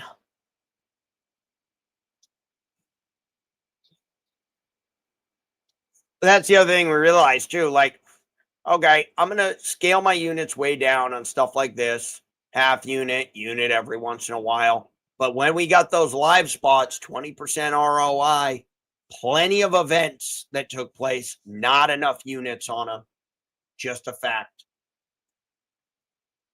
And the live betting here's the thing too. The live betting has a clear value proposition that's so much better than you're ever going to get betting pre-fight, period. You're never going to dramatically crush the market consistently. You can do what Mr. Addict is doing, which is methodically running models and placing systematic wagers that over time produce an increase in the bankroll. That is one way to do it. And that's a good way. But when we're getting mispriced rounds, massive mispricing, that needs to be more units because we're getting more implied probability and value. Same concept as poker and the pots and all the math. Okay, we're at 230 right now, and it's a little bit of a back and forth affair. Mainly not loving it for the under 2.5, but it's still early, fellas. It's still early, and it's a 5-rounder.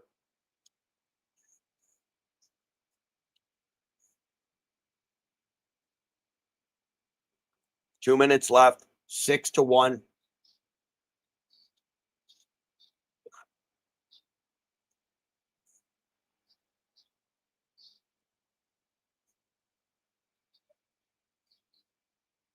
Algebra pretty much having the center of the octagon the entire time. Very patient. He goes in, he goes out, and big shot by Diani, though. My boy can hit. Now, I do feel like that should have done a little more damage. He hit him pretty clean, and it was kind of like a nice, a good punch. Not a great punch. Now he's doing a little dancing. I like dancing. I like when the fighters get to dancing because something might happen. 1:12 left on my clock. Algebra.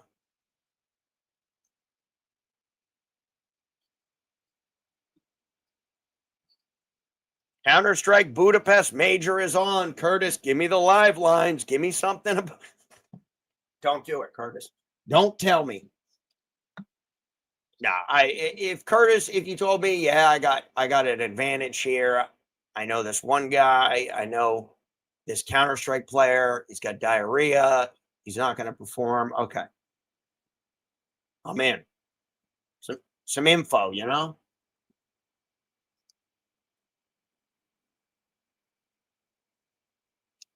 Algebra, come on. Yeah, this is not lending great to my under 2.5, but it's still early and they're throwing heat. A little bit of heat. 13. Like to see a little more heat, though. Little less footwork, a little more heat in the pocket. Well, round one went about as not how I wanted to as it could. Yeah, that would be nuts. I think you just got to go for it at that point. It's like in the NFL, like linemen and stuff, they just piss themselves all the time during the game. Probably shit their pants every once in a while. They don't give a shit.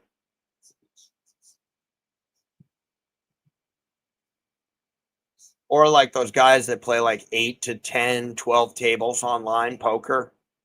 They got a little water bottle to piss in so they don't have to get up to go to the bathroom. Surprise, surprise, no live lines, but I would go with algebra for sure. He looks completely in control. I would not mind him landing something real nice and clean. Real nice and clean. And finishing the fight. Give me an under 2.5. I wouldn't hate it. Here we go, fellas. Algebra on the gas. Diani has used his wrestling in most of the fights to secure the win. So be curious to see, can he last on the feet the whole time? He's pretty slick himself, but both guys have been knocked out and not too long ago. Never played Call of Duty either. That's a popular one.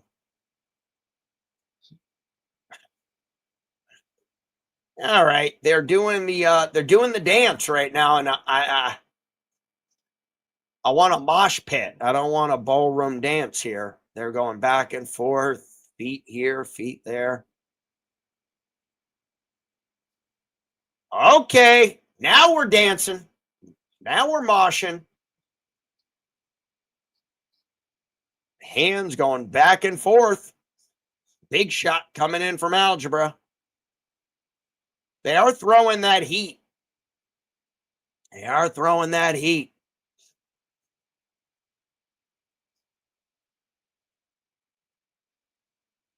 Algebra. Okay, takedown attempt. No dice, but Diani throwing hands on the get up. I mean, they are throwing bombs. I do think if someone connects, we could see a finish. But so far, defensively, both are good. Competitive fight. But, oh, there it is. Algebra. They call him algebra. They call him out. Okay, Diani wrestling. Okay, let's see what algebra can do. Does he sense it? Does he feel it? He rocked him big time there. Big rock'em sock'em. But Diani back on the horse. We got hands in the fence. We got 2 minutes here. Algebra's going to escape. And then Diani throwing big bombs. Then coming back in. Knee up the middle for Algebra. Algebra with the tie clinch on the neck. He's looking for a knee. He got a knee. And now they're hanging and banging. 2 minutes and 40 seconds. Can Algebra land the big shot he's looking for? Or will Diani weather the storm? Oh, Diani looks up at the clock. There's 2 minutes and 30 seconds, sir. Let's go, Algebra. And that's what happens when you get real rocked is, what day is it? What time is it? But now we need to finish that up with another rock'em sock'em. Algebra's got very good patience, though. Distance. Oh, big shot by Algebra. Do not love the takedown attempt, though. Algebra, you got him on the ropes. Back up and give him a little business, as they call it. Oh, Diani with a nice... Good wizard, though, from Algebra. He's got good takedown defense. I don't know why he's trying to wrestle. He probably could back up and maybe do some work here. Maybe he's got the over 2.5, though. Who knows? Maybe Algebra took a little action on the over. Here we go. Let's cash this under, though, Algebra. Or Diani. That'd be a real miracle. But right now, we got 1 minute and 30. Algebra's landed the big shots. Diani does not look comfortable in there right now, but he's a fighter. He's tough, and he's going to throw big hands. He's going to throw them back and forth. Oh, both landed there. Algebra stalking 110, 109, 108, 107. Tick, tick, tick, tick, tick. Time is of the essence for me. And Algebra, 14.5 to 3. A clear second round for Algebra.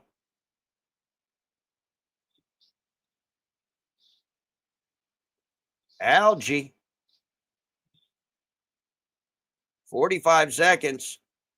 But really taking his foot off the gas when there seemed to be a little bit of something from Diani. A little bit of this, a little bit of that. Okay, here we go. Do a little work here, Algie.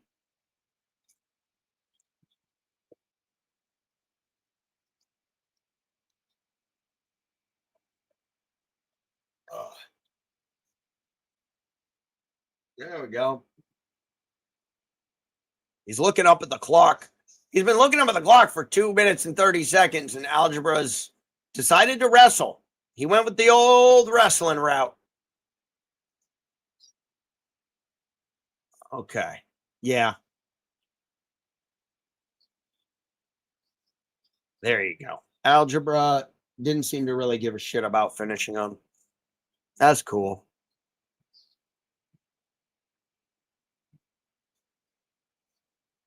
Yeah, I'm open for Algebra didn't seem to show a lot of what's the word?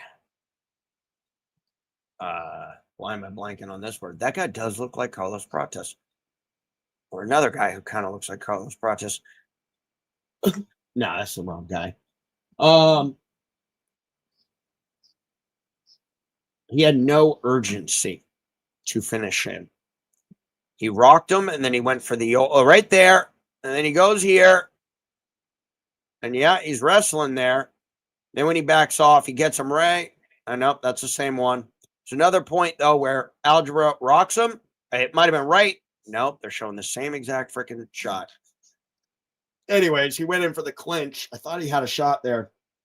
I got 2.5 minutes to hit this under, and also most likely it'll determine whether. Yeah, I'm now predicting Algebra is probably going to get a finish in the third or the fourth.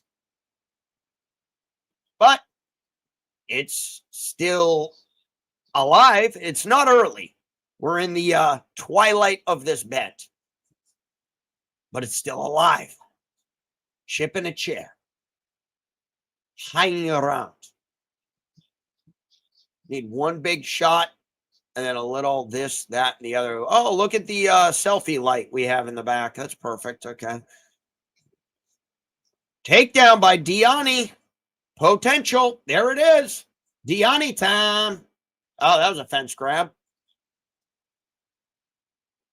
Not good for the under. Probably just going to wear him out. Then he's going to get finished late. Third round. After Algebra's overbet cashes.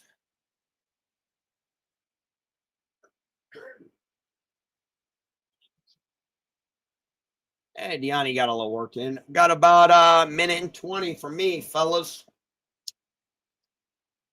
Minute and 20.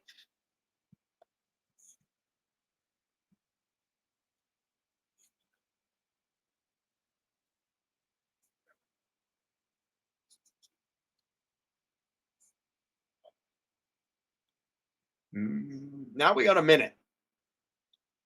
I think our under is smoky pied. Trash baggery like you read about. Okay, maybe not. Maybe a miracle from Diani. His problem is he can't get the wrestling against Algebra. That's his bread and butter when he's in trouble.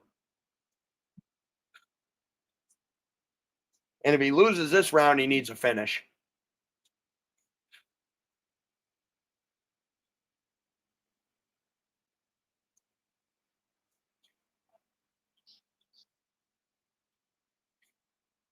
Yeah, I saw that. The Pantoja. You got 15 seconds. Get a walk-off KO. Walk-off KO. And we are... Oh.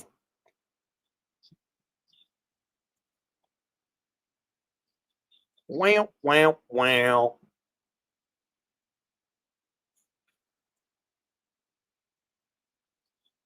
Well, now I need Diani, my Hail Mary. Currently down to... Oh, good shot from Diani. Nice body shot, Diani. Hey, guys, Diani's doing a little work here. Could just be a flash in the pan, but it's not over. We're halfway through this shindig. Oh, a big old shot from a man. Algebra. Ooh, big shot by Diani. Back and forth we go. Diani dancing down 2-0. Okay. It's a bold strategy, Cotton. See if it pays off. Diani is winning this round. I don't really have live betting strategy for 5-rounders as much. I'd probably treat the 2.5 round mark like the 1.5 round mark. And in that case, you know, you're really needing Diani to win all 3 rounds, and really just not even be in the game for the last 2. And it's questionable here. I mean, there's a split possibility. For sure, Diani's look better, though, than in the other 2. But this could be Algebra taking the round off. He seemed to be very calculated. His style of fighting.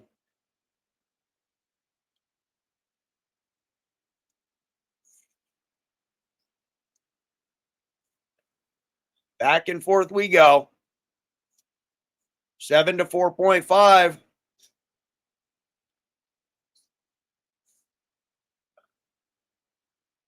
There we go. Diani doing work. Diani doing work. 2-4 on his shirt. Let's go, Diani.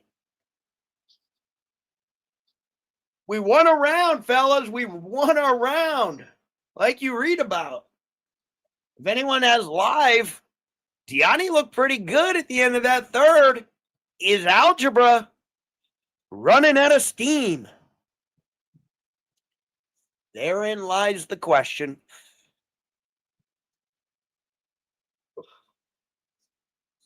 I don't know if we got minus 1,500 anymore.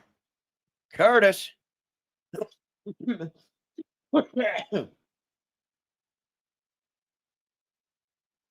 Diani said, not today. Oh, I need a piss again. You know what? I'm waiting. We're going to wait. We're going to wait.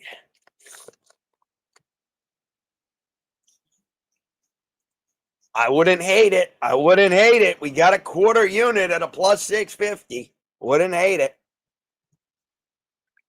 With that, by the way, it all comes down to this, guys. PFLMena will either be down a quarter unit or up 1 point.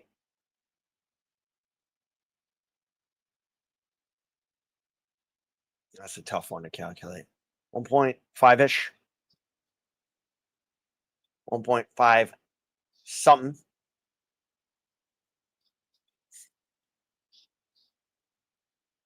Oh, but now Algebra is doing advanced mathematical calculations and determining where his fist should land. And that's his face. It's 2-0 Algebra. We cannot lose this round. We cannot. And Algebra may have taken off the last round. This guy looks as confident as they come. But Diani's a dog. We have seen him go full dog mode in a lot of his fights. On paper, he doesn't look the best, but when he gets those takedowns, now we start playing with fire. We need 2 rounds, guys. We need 2 rounds. 1, 2. Get him down there. Get him down, Diani. Oh, a great wizard from Algebra is nice with it on the ground too, and that, my friends, was all our hopes and dreams. Going down. Diani is good on top. I haven't seen him work on the bottom. He's complaining about something. I don't like complainers. I like guys that get up off their back and win as a plus 650. That's what I like.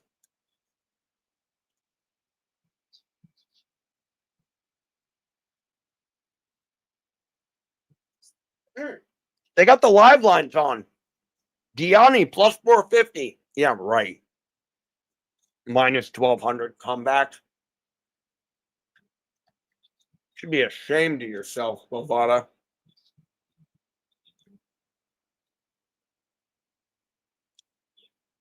I'm gonna get a shame sound bite. Shame, shame, shame. Every time the sportsbook puts up a minus 1,200 comeback plus 450. Shame, shame. Why don't we just give them our money?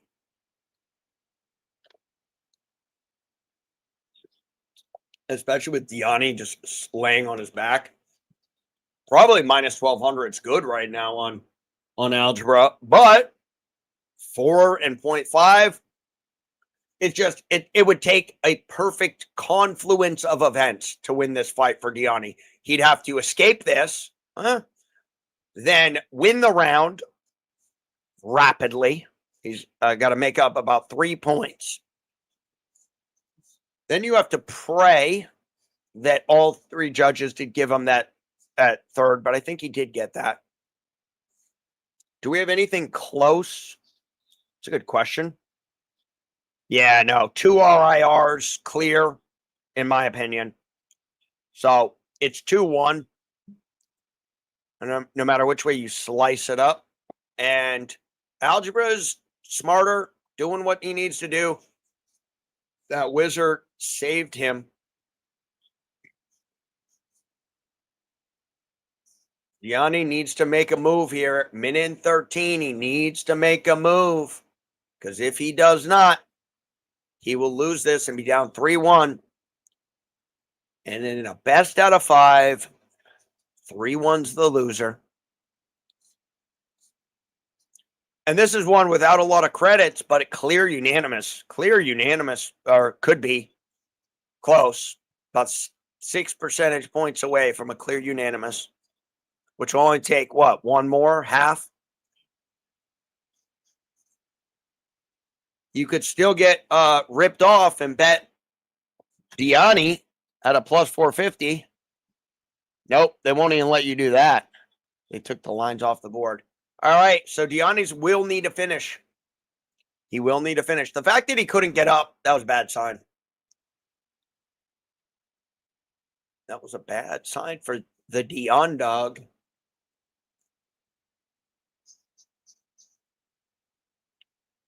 Yep. Gonna need that finish. I'm gonna take a piss. See you in the 5th, guys. We need a miracle.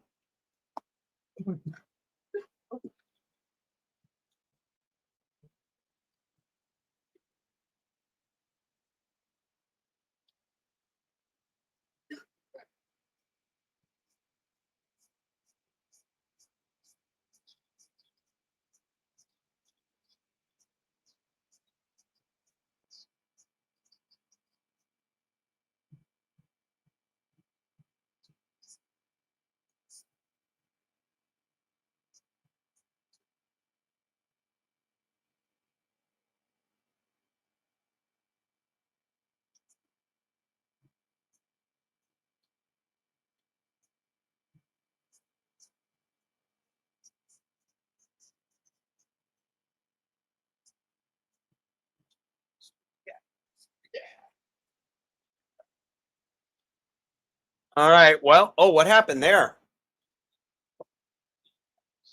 Where'd that blood shoot out of? That was wild. I missed it, but okay, Diani looks like shit.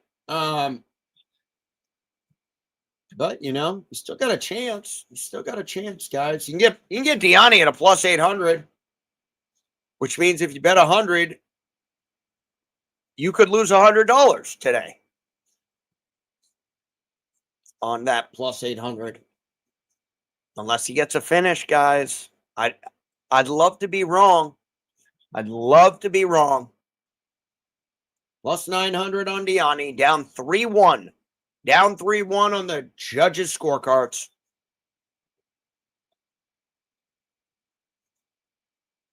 Oh, Diani.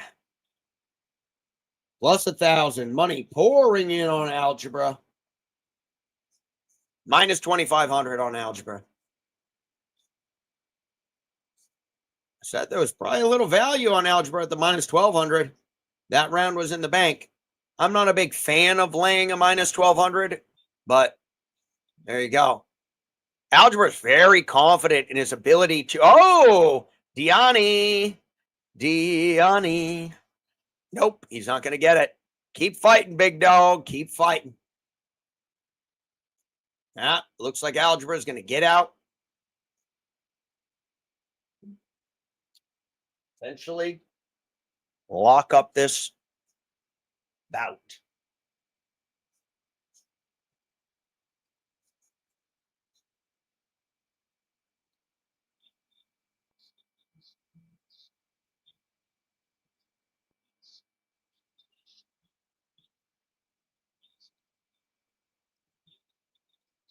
Three minutes and 20 seconds left. And Algebra's doing what he's done the whole fight. He took a round off in the third. I don't think he ever felt like he was in too much danger.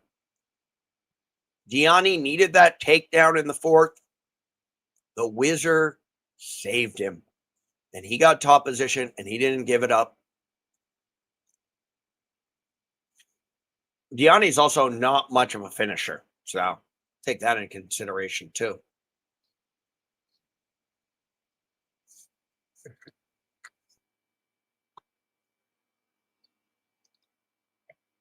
He's throwing now. Poked him in the eye. Nice. Oxtails in the crock pot. Yeah, he needs to go for broke. I think algebra is just a million times better than him. He's about to cry tears of joy.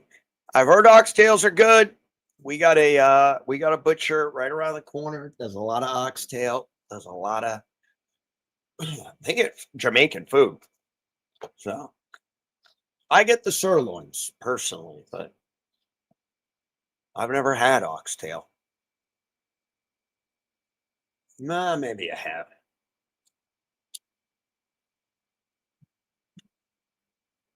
Okay.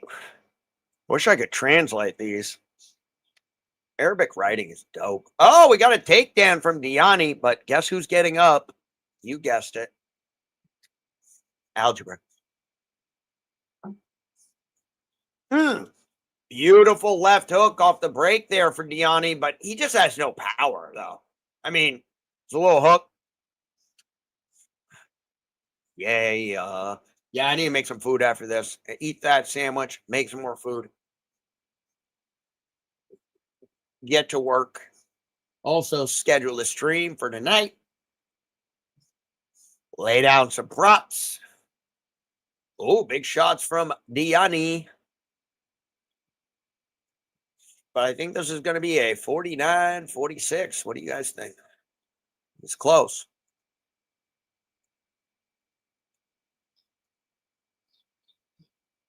Oxtail burrito.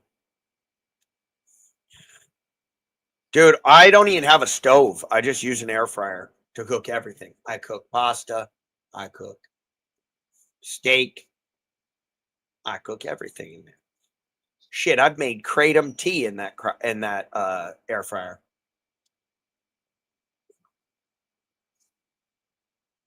Oh, okay. Stand and bang. Stand and bang. Let's go. That's his only chance. He knows he's got to bait him into it. Okay, Diani. Cook, brother, cook. It's a little late, but cook. Oh, and then he goes takedown. Diani is a smart fighter, but Algera's just better. He's just better. It's okay.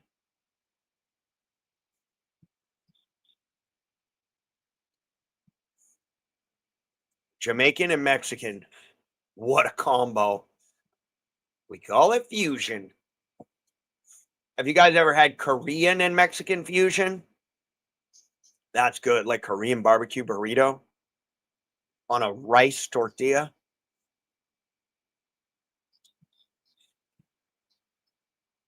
On a rice tortilla. Okay, will we? I think we're going to get 49-46 majority, I think. That's just what I think.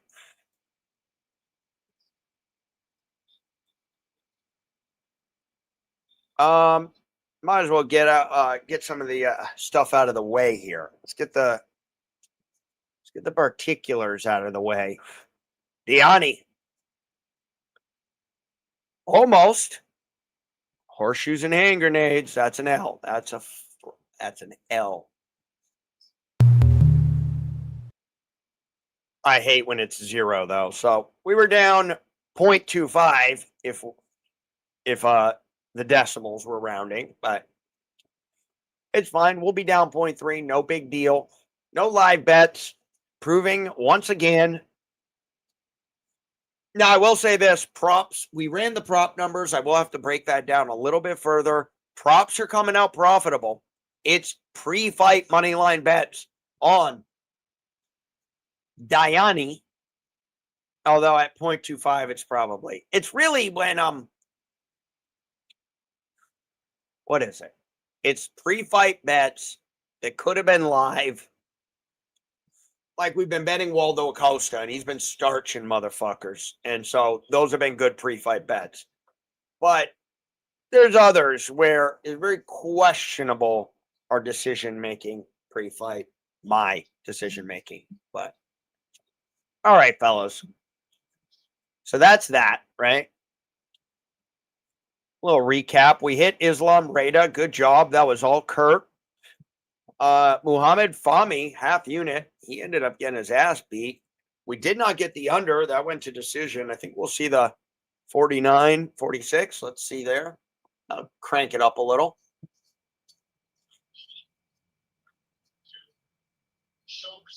And then Diani lost, right? We can all agree? Okay, cool.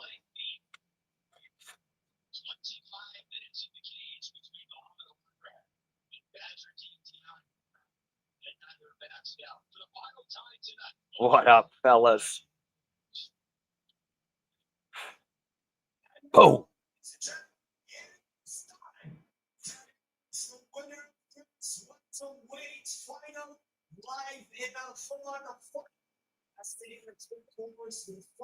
Five-minute rounds of some action inside of the smart cage. And with that, we head to there was value. There was. for the official decision. Judge 1 scores the card 48-47. Judge 2 scores the card 49-46. And Judge 3 scores the Patrick card entered the studio.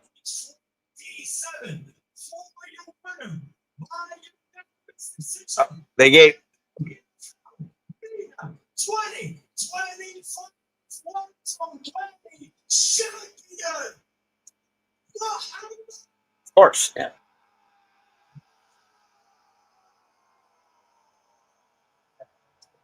Good job, buddy. Good job. I think we had 149-46, right, Patty?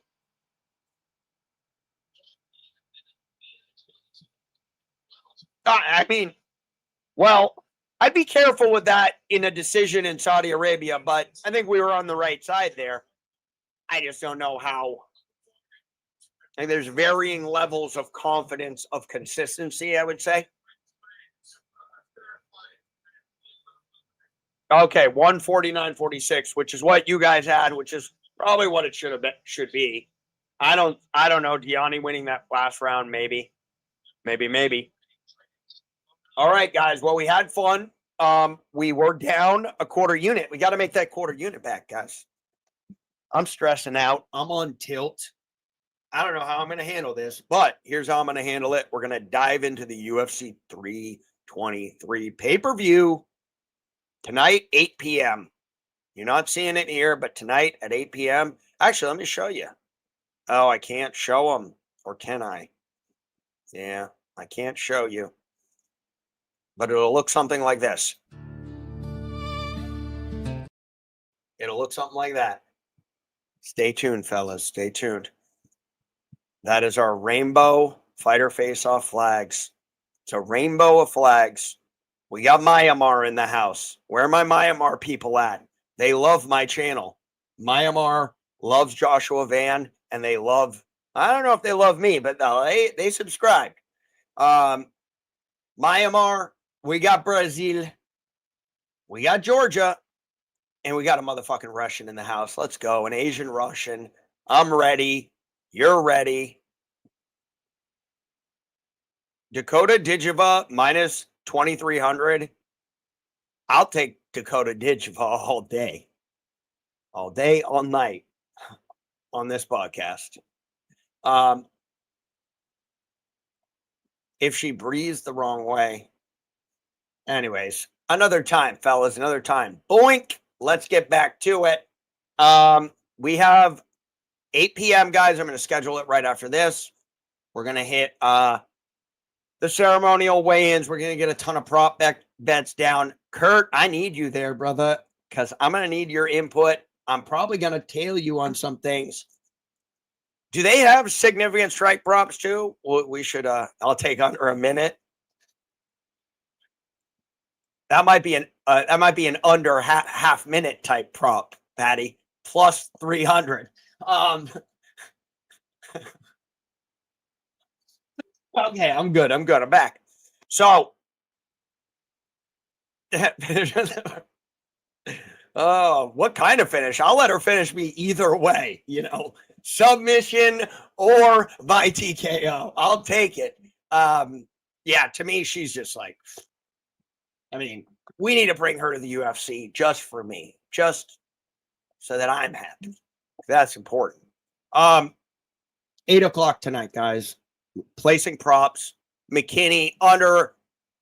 See, I love this kind of shit. Let's go. Let's go, Kurt. I'm going to schedule it. I hope to see you there. We're going to run through everything. I'm going to also do a little bit of kind of the ones I'm leaning beforehand, and then we'll see if it's confirmed on the face-offs. And then tomorrow, 6 p.m. Eastern Standard Time, we are going.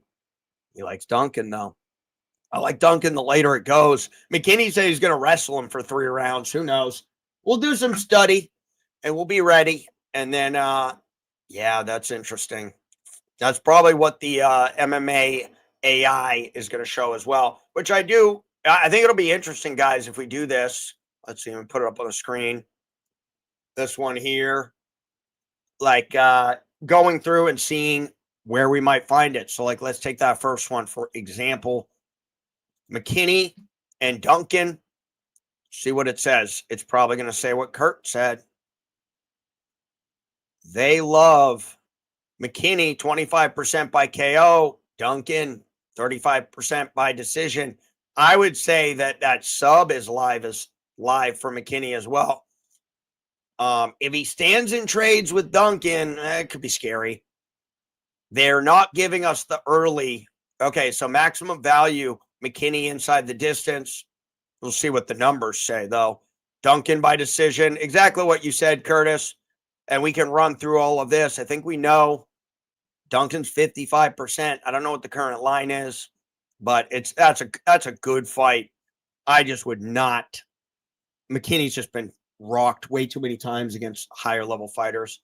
So we'll see where that goes. But there it is. It will be fun. Fight ends by sub. Now that is interesting because Duncan's also not terrible there as well. He's definitely locked up a few of those. Well, Curtis, we have approximately 6.5 hours to think about this. Okay, Patty's going to go Cage Warriors. For those of you who just want to track with the fights, enjoy it. I'll probably jump in the comments section, talk a little shit. But, yeah, I'm already, this is my Jordan flu game over here. Then I'm about to go another game tonight, and then we're going another stream. We're gonna be talking for maybe 15 hours this weekend, so gonna save the vocal cords for yep, he's in. Patty, he's in. Curtis is in. You know, sometimes it's nice to be in the comment section every once in a while too. So I'll see you guys there. But yep, see you guys tonight too. 8 p.m. Notifications, like, subscribe, share, and we will get some propositions in. Do I have my stuff set up? I'll see you guys later. Peace out. Over and out.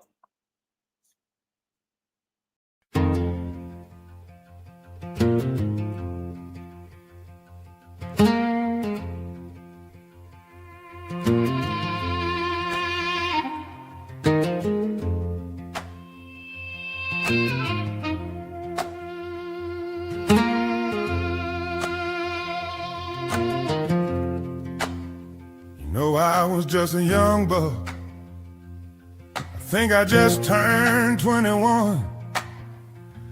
Watching Will do it live, thought I'd have me a little fun. Tail Jack on a finished prop bet, we were sure that we had won. But then Dan heard that phantom horn and it all became undone. I hurled my laptop across the room. I knew I was in too deep, going over the play I made till I could hardly sleep. Oh, the hurt seemed endless, thought I might as well be dead, till an OG in the chat spoke up, and this is what he said. Go tell that last second loser, that unfortunate son, tell a gambler in the shadows, one day his time will come. Tell that non-subscriber that VSP's work is never done. Tell him you can't win them all, you can only win the next one.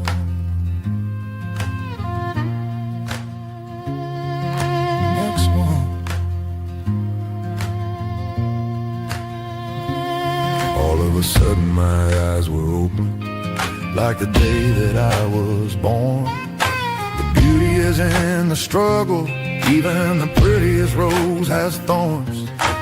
No more trying to be perfect, broke the chains, now I am free.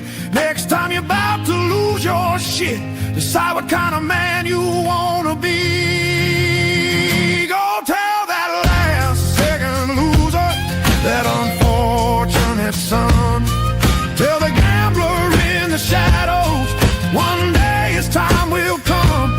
Tell that non-subscriber that VSP's work is never done. Tell him you can't win them all.